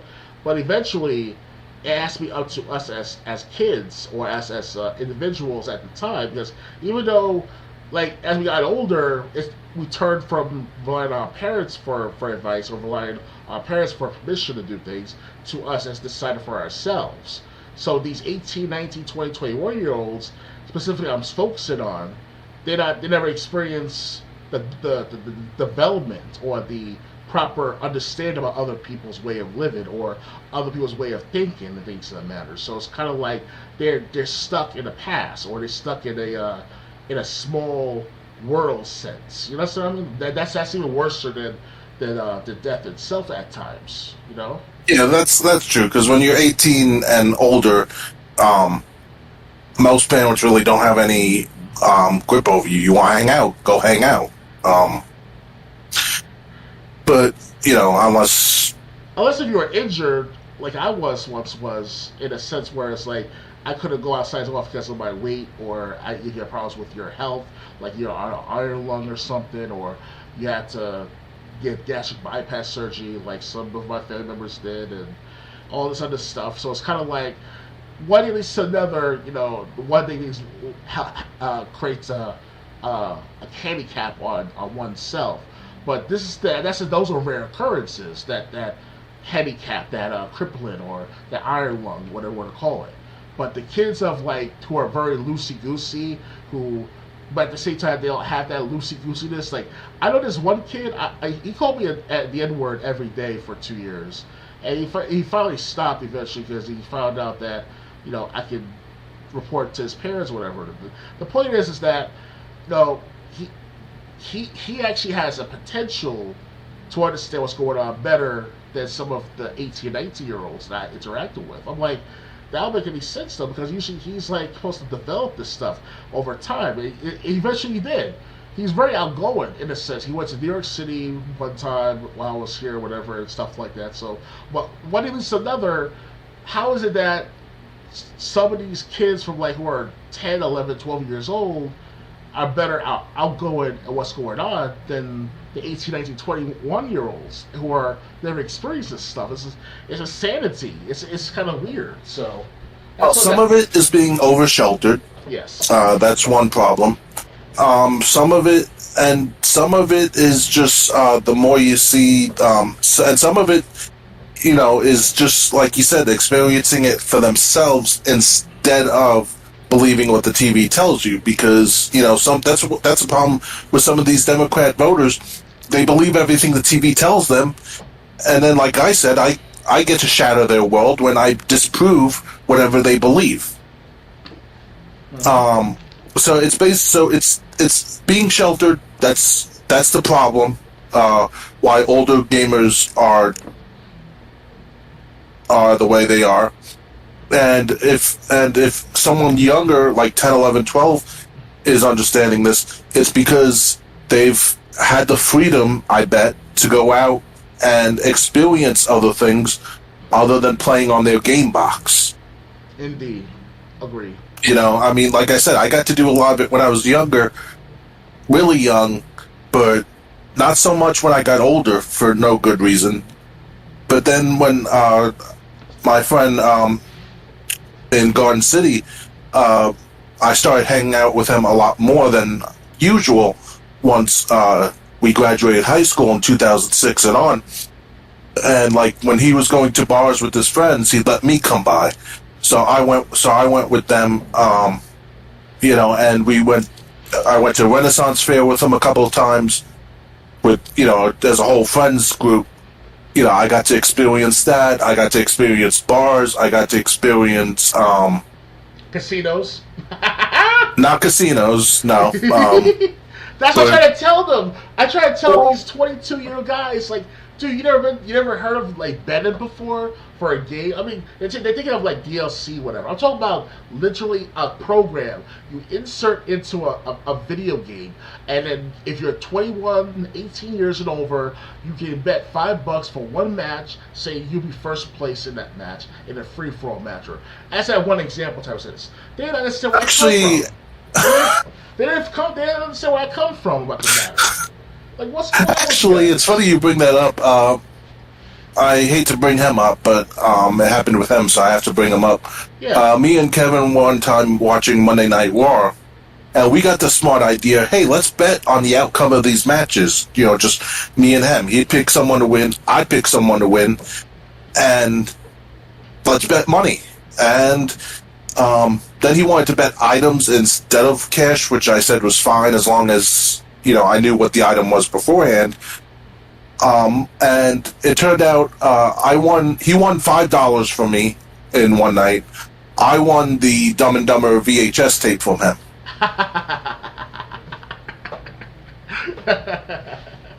Now that's interesting. You know, me and him, or at least as far as I know, me and him, we didn't know the outcomes of, we didn't know any of the matches that were going to happen until we watched the TV show. And by the time the internet came out in the 2000s, that was prevailing. You can understand. Well, this was 2004, I think. Okay. This was like the night after the Royal Rumble in 2004. Okay. So, you know, we didn't know any matches that were going to happen until, and like we hadn't looked up WWE.com earlier in the day. At least I didn't. But we watched Raw a lot together, especially when he was trying to get me out of trouble for mouthing off. And a lot of time, and one night we just got the idea to bet on matches. You know, if we had differing ideas who was going to win, we bet money. We bet on who we thought would win these matches. Okay. So, you know, at least I've had that. I'm just scared if I went to a casino, I'd probably you definitely found me at the blackjack table for one. I would go for the roulette. Oh yeah, roulette. That's really like, give me number 5. This is really in your favor then. Give me number 5 red. Oh yeah, bet the single numbers. That definitely works.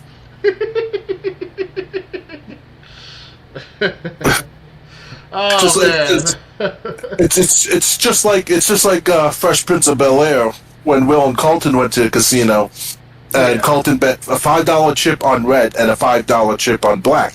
Will goes, "You can't do that. They're going to cancel each other out. You're not going to win any money." He goes, "True, but I won't lose any money either." Will goes, "Yeah, unless," and then they spin the roulette wheel and landed on 0, green. Ooh.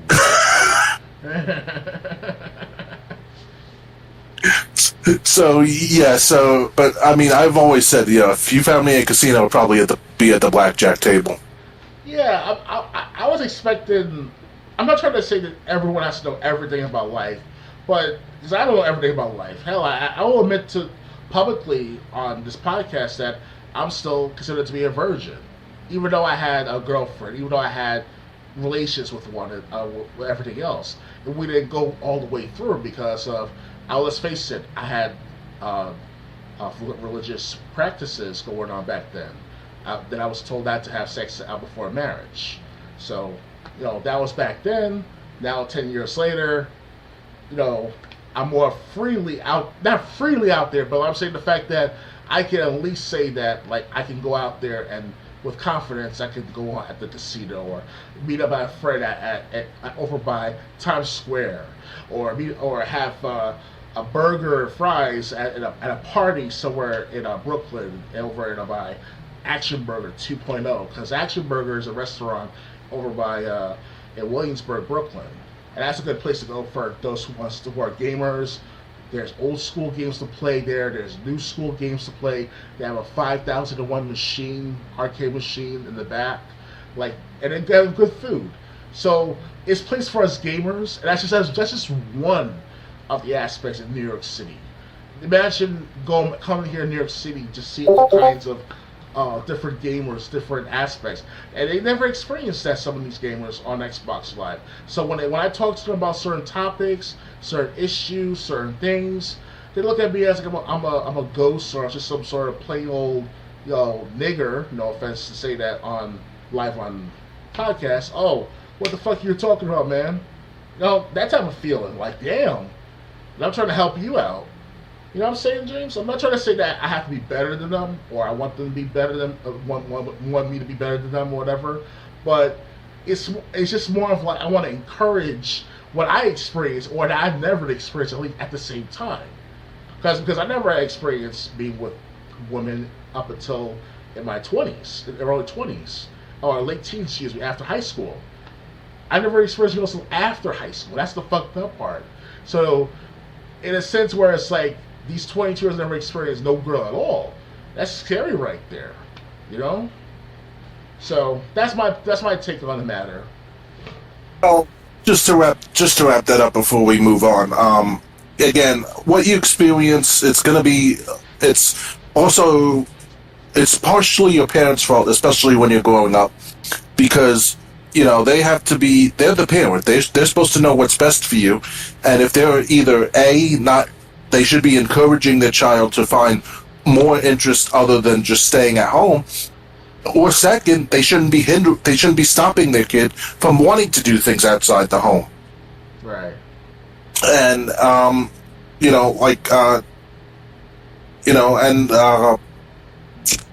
it's just, and a lot of times, it's.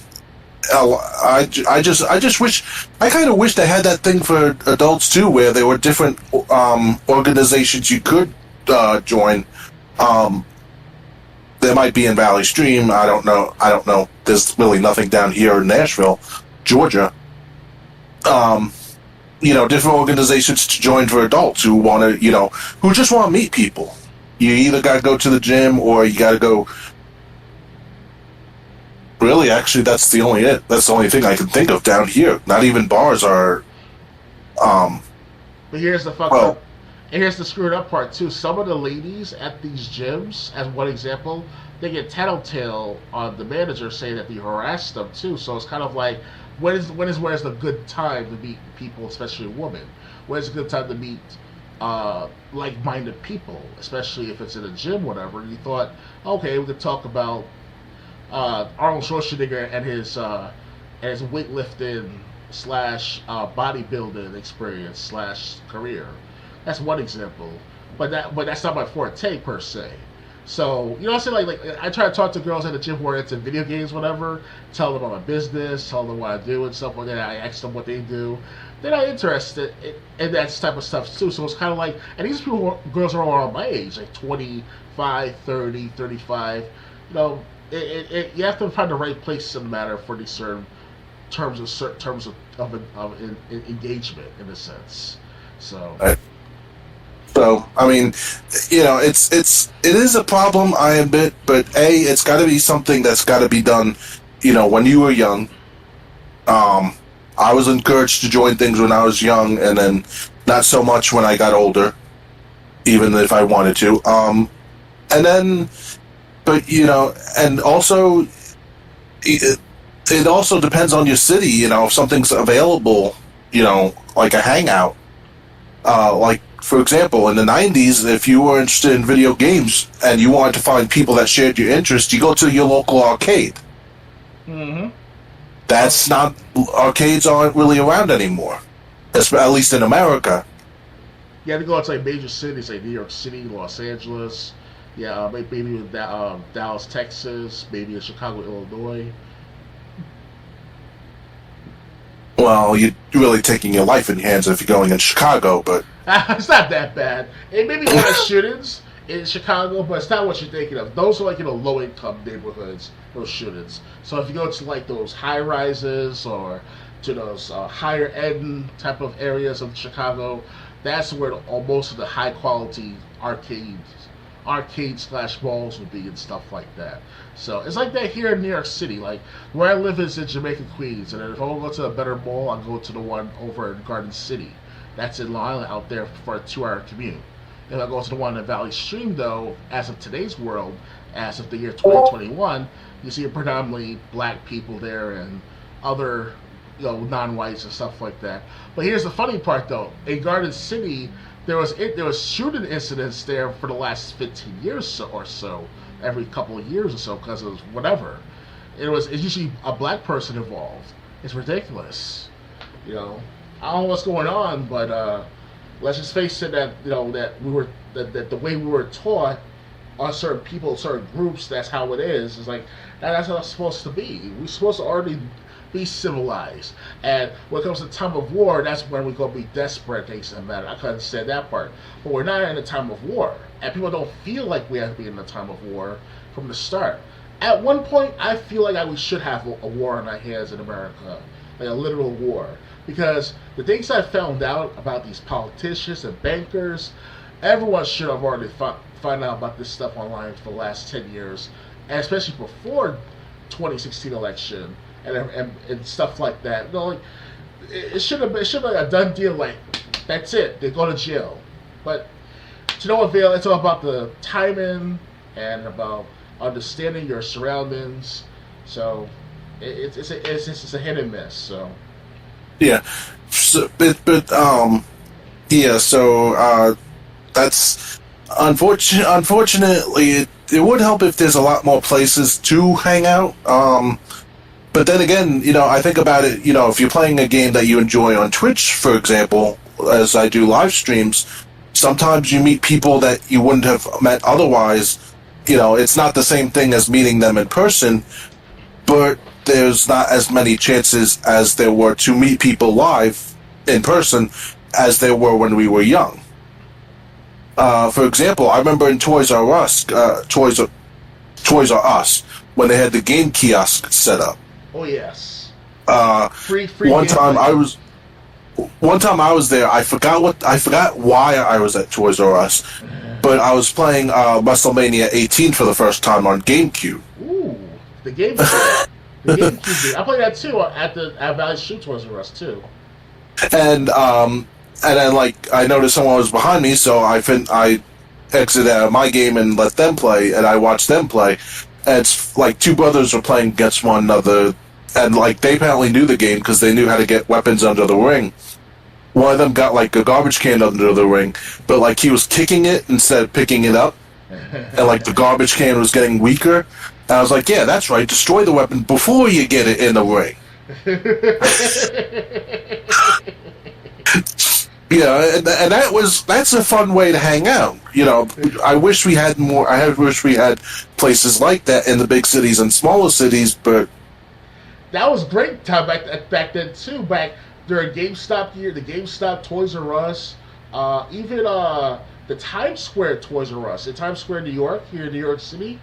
Dude, there's all kinds of people from all over the world that go to that place for the Ferris wheel, for cotton candy and popcorn. There's a video game section down in the basement, if you want to call it the basement, or the first floor. And they have these kiosks / stations you play for free of the newest games coming out, whether it's the Bruce Lee game, which I have back behind me, of the Xbox One version of the poster, or games like Twisted Metal 4 you can buy for $10 back then.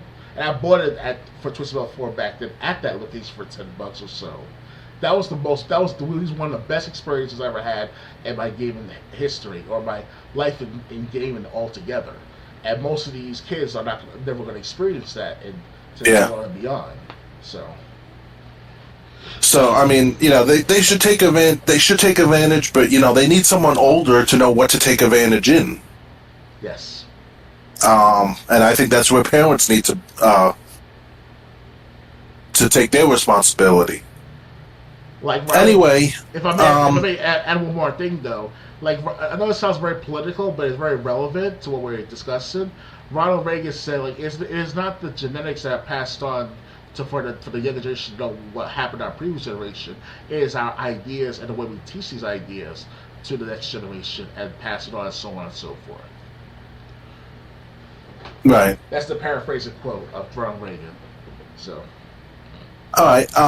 Well, Sony when we last episode we talked about announcements that had come out of Sony Direct.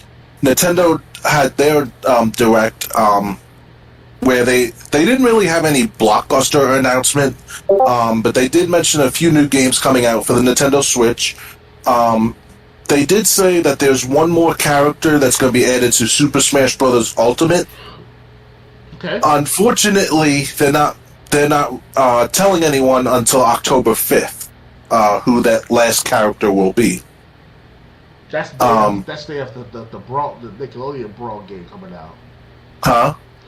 October 5th, 2021. That's the day that the Nickelodeon game coming out. Oh, okay. Yeah.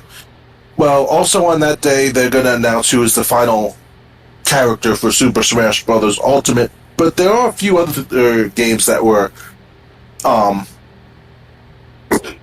there are a few other games that were released... a few other announcements from this Nintendo Direct. First off, they're releasing a game called Yoshi's Tropical Island. From what I gather, it's going to be like Mario Party, but this time... It's gonna, but like I guess since the last Mario Party, maybe they've ran its course and they just want to do a new series or whatever. But it's gonna be like a Mario Party style type of game, from what I heard. Yoshi's Tropical Island. Okay. I really should keep the announcements up so I can read them. They're making a new 3D Kirby game called Kirby: The Forgotten Land. Heard about that. It'll still be like a normal Kirby game where you have... it's for the Switch, right? Yeah, these are all for the Switch, by the way. They still have, like, it'll still be, sucking up enemies to take their power, but this is going to be 3D instead of a 2D side-scrolling game.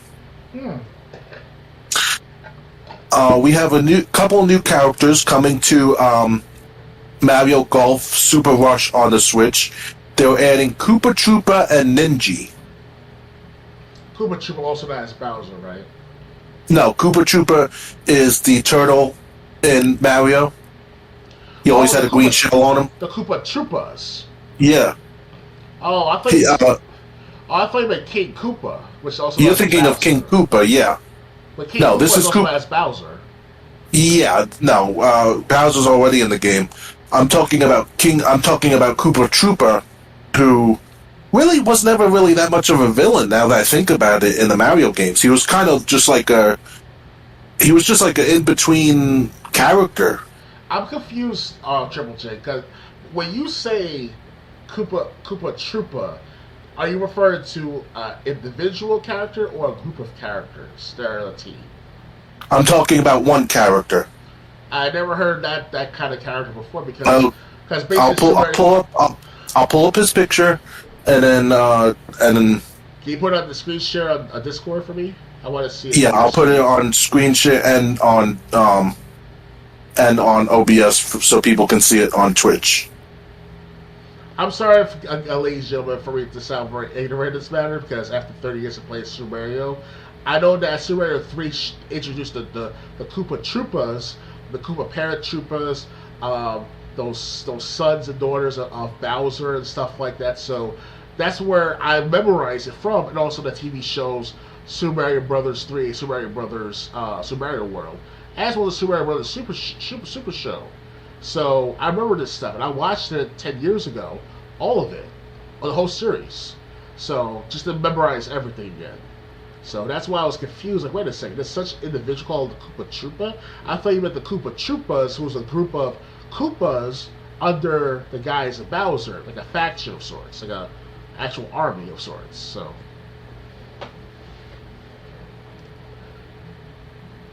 Triple J, you there? Yeah, I'm just trying to do screen share. Having a hard time? Yeah, Discord's just taking its time. Discord's just taking its time. As a matter of fact, I don't even have to do screen share. I can just if I could just upload the file.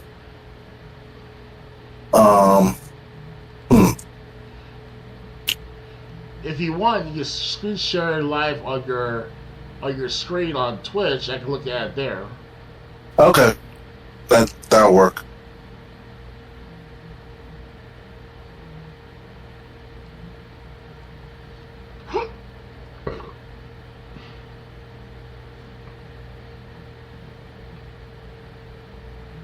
Okay, it's gonna take a while, but it'll take a few seconds because Twitch is on delay. But I did upload the picture of who Cooper Trooper is to it's on OBS, so it should be on Twitch. Just let me know when you see it. I see a green turtle. A green turtle. That's Cooper Trooper. Why is it called Koopa Troopa? It should be called Koopa. That's what he was called in the game. Sounds redundant, but okay. I mean, I just said the Koopa Paratroopers. You know, they come in with the parachutes and shit. You know, that's in Super Mario Bros. 3, by the way. So. That's so he's one of the new game. He's one of the new characters in Mario Golf Super Rush, which actually sounds kind of interesting as far as a Mario sports game goes. Yes. And the announcement that really made me that I was the most interested in, they're making a new membership tier, unfortunately. Mm-hmm. But Nintendo 64 and Sega Genesis games are coming to the Nintendo Switch Online service. Okay. Where you'll be able to play, retro games on the Nintendo Switch. But it's not just Nintendo, Super Nintendo anymore. Now they're going to be bringing in Nintendo 64 and Sega Genesis. Okay. You know, I kind of talked about this, like last episode or whatever it was, about how when we were talking about Nintendo ROM sites taking down ROMs and not offering anything in its place. Now that, and it's funny that they're doing this. I just wish they didn't do it so slowly. But hey, at least, you know, it sucks that this is going to be part of a new tier, so you probably going to have to pay even more money if you want access to the N64 and Sega Genesis games. But on the other hand, their online service is so much less than like Sony or Microsoft that, you know, you're still paying less than Microsoft and Sony for Nintendo's online service. Mm-hmm. And you'll be able to play, you know, like Mario Kart 64 online with other people. You know, so you're not just stuck with games like Jelly Boy. Okay. I had to bring that up. Jelly Boy, my God. So what do you think of these announcements that came from Nintendo Direct? To be honest with you, I'm not saying I'm too old to play these games, but you know, it's nice to see that Nintendo is still geared towards the younger crowd and some wholesome like gaming. Because Kirby is one of them I liked that when I was a kid, and Mario especially. But Kirby's the one of the most cute type of characters that you don't have to fuck with Kirby, but Kirby can be a good guy to you, you know. Because that's how I feel about Kirby. Because Kirby is like, you know, he's cute, he's pink, girls like him, you guys want to be like him. Well, not like literally like that, but you know what I mean. Like you feel like the girls, because I met some girls as kids. Like when I was a kid, they're like, "Oh my God, look at Kirby! Oh my God!" And I was like, "God damn, to get all the attention, Kirby." You know, that's how I feel. Like you want that attention from that girl in 5th grade or 6th grade or something like that. But she loves Kirby more than you in a feeling. You know what I'm saying? Well, I never really. Actually, Kirby is one franchise that I don't have as much experience with. I did play like a couple of games on the Wii. I played like Return to Dreamland. When I start buying games again on the Wii U, digital games, I do plan to get if they have like Kirby Superstar for the Super Nintendo. That's one game I'd love to get. Just because basically, as my whole time at Nintendo, Kirby is one franchise I never got to try until I was an adult. Really? Wow. Yeah. You missed out because there was a Kirby Dreamland game for the Game Boy, and hopefully one day I'll get a copy of that game because it's expensive as hell on Amazon and eBay for the time being. But if I get the used version, then I should be able to buy it for like $30, whatever. No big deal. But eventually I will. But back then when I played for the first time, I was like 8, 9, 10 years old. I was like, wow, cool. And I played it for a few minutes at a time because it was my friend's game. So I could have sworn my mom bought me one. And I remember, out of coincidence, when I was in third grade, I was in an argument with one of my peers in elementary school here in Queens. The PS50, I think it was. That school, and out the rundown lot of the school. It was a horrible school. It was all fucked up and outdated and messed up and shit. So the point of the story is that in the lot we had our recess. Someone stole my games over the last couple of days while I kept them in my pocket in my jacket next to the fence. And I thought no one was not going to notice me having that in my jacket, but someone did. And I can only think of like a couple of guys, and we were in an argument with the teacher outside of this lot. And I'm like, he has my Kirby G-Blade game and my Jurassic Park game too. And eventually we found out that he had my shit. And I got them back. That's what, if I remember correctly, remember that matter at hand.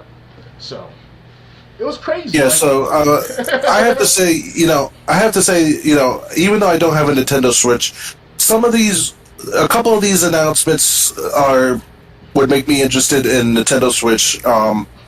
Getting a Nintendo Switch, especially the N64 Genesis games coming.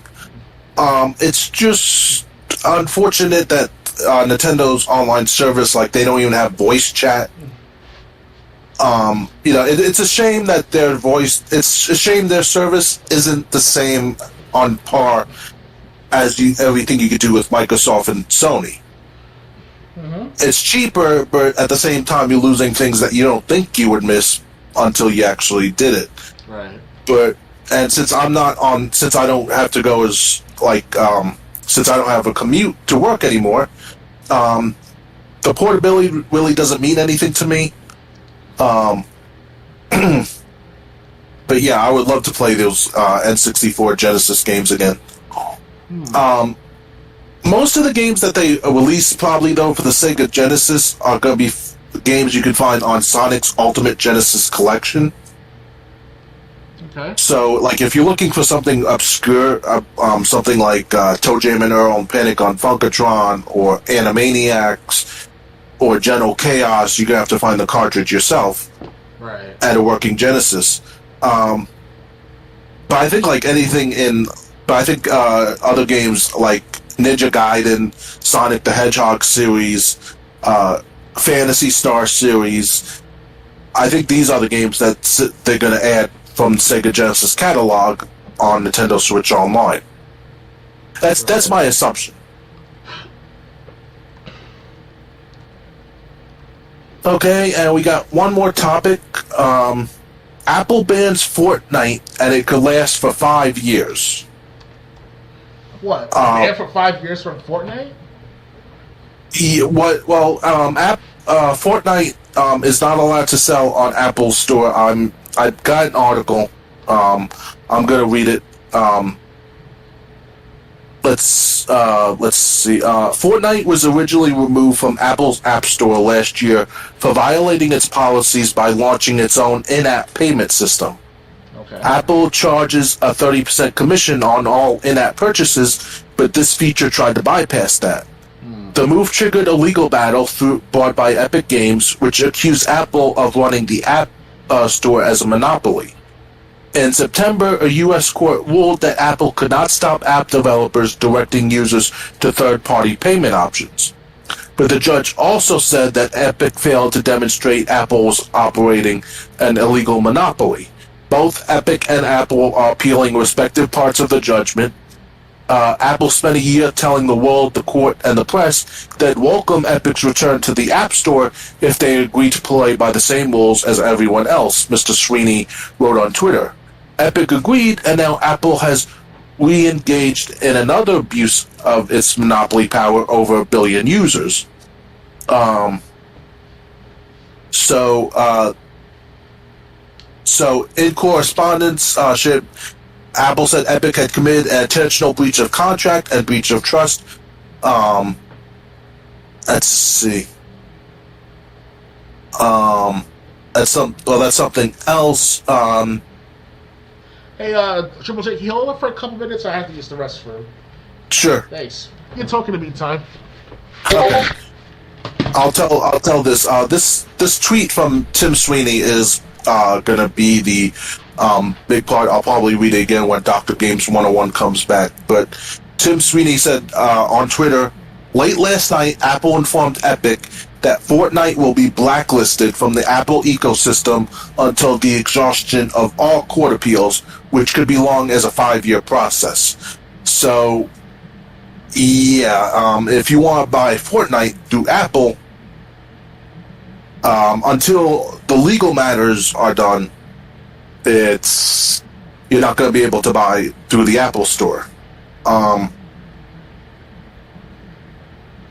don't know. I'll give my opinion first. I don't know if there was anything in the agreements that there was obviously nothing in the agreements that prevented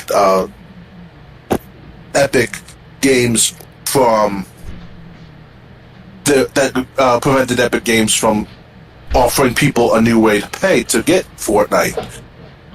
But I mean, the courts would have found that if there was. But with this appeals process going on, they're just tying this up in litigation, and if you downloaded Fortnite through Apple, you could still play the game. It's just people who haven't purchased it through Apple yet. Dr. Games 101 is back. I'm going to read the tweet from Tim Sweeney that basically explains everything. Tim Sweeney wrote, late last night, Apple informed Epic that Fortnite will be blacklisted from the Apple ecosystem until the exhaustion of all court appeals, which could be as long as a 5-year process. So basically, until every appealed issue is heard and judged on, you can't buy Fortnite from Apple's. You can't buy Fortnite through Apple. But you can play Fortnite on other platforms like PS2, PS4, Xbox One, and such. You could buy it you can't buy it from Apple Store, but you could buy it from I guess the Epic Games Store. I think they're the ones because they're the company involved in this. But basically, a lot of people use Apple because it's a popular game store. Mm-hmm. And until this legal issue's tied up, Apple said until this legal issue is settled, Fortnite cannot be sold through our store. If you already purchased Fortnite through our store and downloaded it, you can still play it. But new players who haven't purchased it yet have to buy it from somewhere else. Mm. What do you think about this? Basically, Apple's upset that Fortnite or Epic Games rather was offering people another way to pay to buy the game without Apple getting their cut. I think I heard about this earlier this year. There was almost like a legal battle between Epic Games and Apple for the last year almost. And it's still in court. Yeah, I don't know if it's been since last year, but they just ruled recently. I think earlier this month that Apple. Epic Games did nothing wrong legally, but the claim that Epic Games made, Apple was not guilty of doing either. And do you think that they should just do you think Apple or Epic Games is wrong? Because the judges said Epic can offer customers a new way to pay that wouldn't get Apple's commission. Well, let's break it down for a second. I have a question to ask. Now, okay. Who owns Fortnite? I think it's Epic Games. So by default, Epic Games is Epic Games property. But who owns the rights to distribute Fortnite for free? I think that would be Epic Games since they created it. So by default, Epic Games have the right, as long as they're violating child trafficking laws or drug wars or whatever you want to call it, on Apple's policy to put it onto their store, their App Store especially. Everyone on the App Store should be able to download and play Fortnite without no problems, as long as you're not a cheater or a hacker. So it's Epic Games. I'm sure they won that legal battle with Apple, right? With earlier this month. Well, the whole thing is it was being sold in Apple's game store, but they said Epic Games offered a new way to pay, but this new way to pay would have taken away the 30% cut that Apple got from all sales that happened in their store, and Apple's saying they don't have the right to do that. So Epic Games made a breach of contract, based on my experience. That's what they're saying, but the judge said that there is nothing stopping Epic Games. There is nothing legally preventing Epic Games from offering customers a new way to pay, even if it cuts Apple out of the deal. Unless if the contract says specifically that Epic Games cannot distribute their Fortnite game on their store, but only on Apple Store. That by default. Well, there's no agreement like that in place because the thing is the court already made a ruling on it, but Epic Games made appeals for decisions they didn't like. Apple appealed decisions they didn't like, and now Apple's saying until these appeals are heard in court and decided on, we're not selling Fortnite in our store. Interesting. So it's a back and forth all throughout the year, up until earlier this month. It's like it's in Epic Games' favor by default. So, in essence, in conclusion, Epic Games must win this battle and must have already won the battle. That's it. They won the part where they said where the judge said they have the right to offer customers this new paying process that would cut Apple out of the deal. But they also said Apple did not create a monopoly, an illegal monopoly, as the only way to get Fortnite, which is what Epic Games accused Apple of doing. It's almost like in a similar situation where Konami owns the rights to the Metal Gear franchise, not Kojima himself. Because if Kojima wants to make his own Metal Gear Solid game, it has to be a different title, different characters, different gameplay, most likely. But by default, it's Konami's baby. That's that, and that's one example. So Epic Games. Oh well, no, this is just distribution. This is basically. Epic Games has the right to do whatever they want with Fortnite. They created it. They're just saying Apple's not going to distribute it until this whole legal process is settled, but that could take years, as anything in the court system can take. Which is why I said it's been a year now, almost a year. So. Kind of. That's more of an ownership issue. This is more of a distribution issue. Oh, so it's two separate court cases now. Yeah, like Fortnite has the rights to do whatever they want. The judge even said, you want to offer a new paying process, okay, even though Apple won't get any money from this new payment method, but Apple's not wanting a monopoly either. So, and then both sides filed appeals, and Apple's not going to sell Fortnite in their store to new customers until this whole thing is settled. Mm-hmm.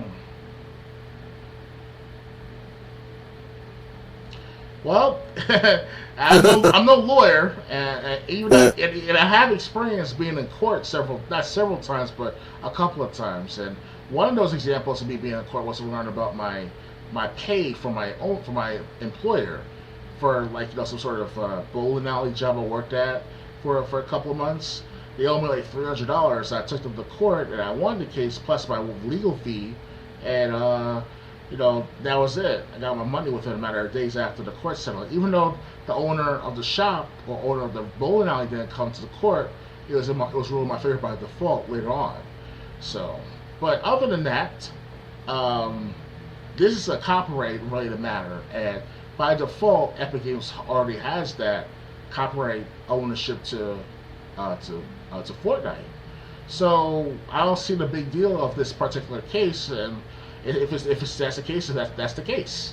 That's it. Basically, when Apple was selling Fortnite in their digital store, Apple was getting a cut, they didn't like that Epic Games create a new way where when customers purchase the game, Apple wouldn't get anything. Yes. That's basically the whole thing.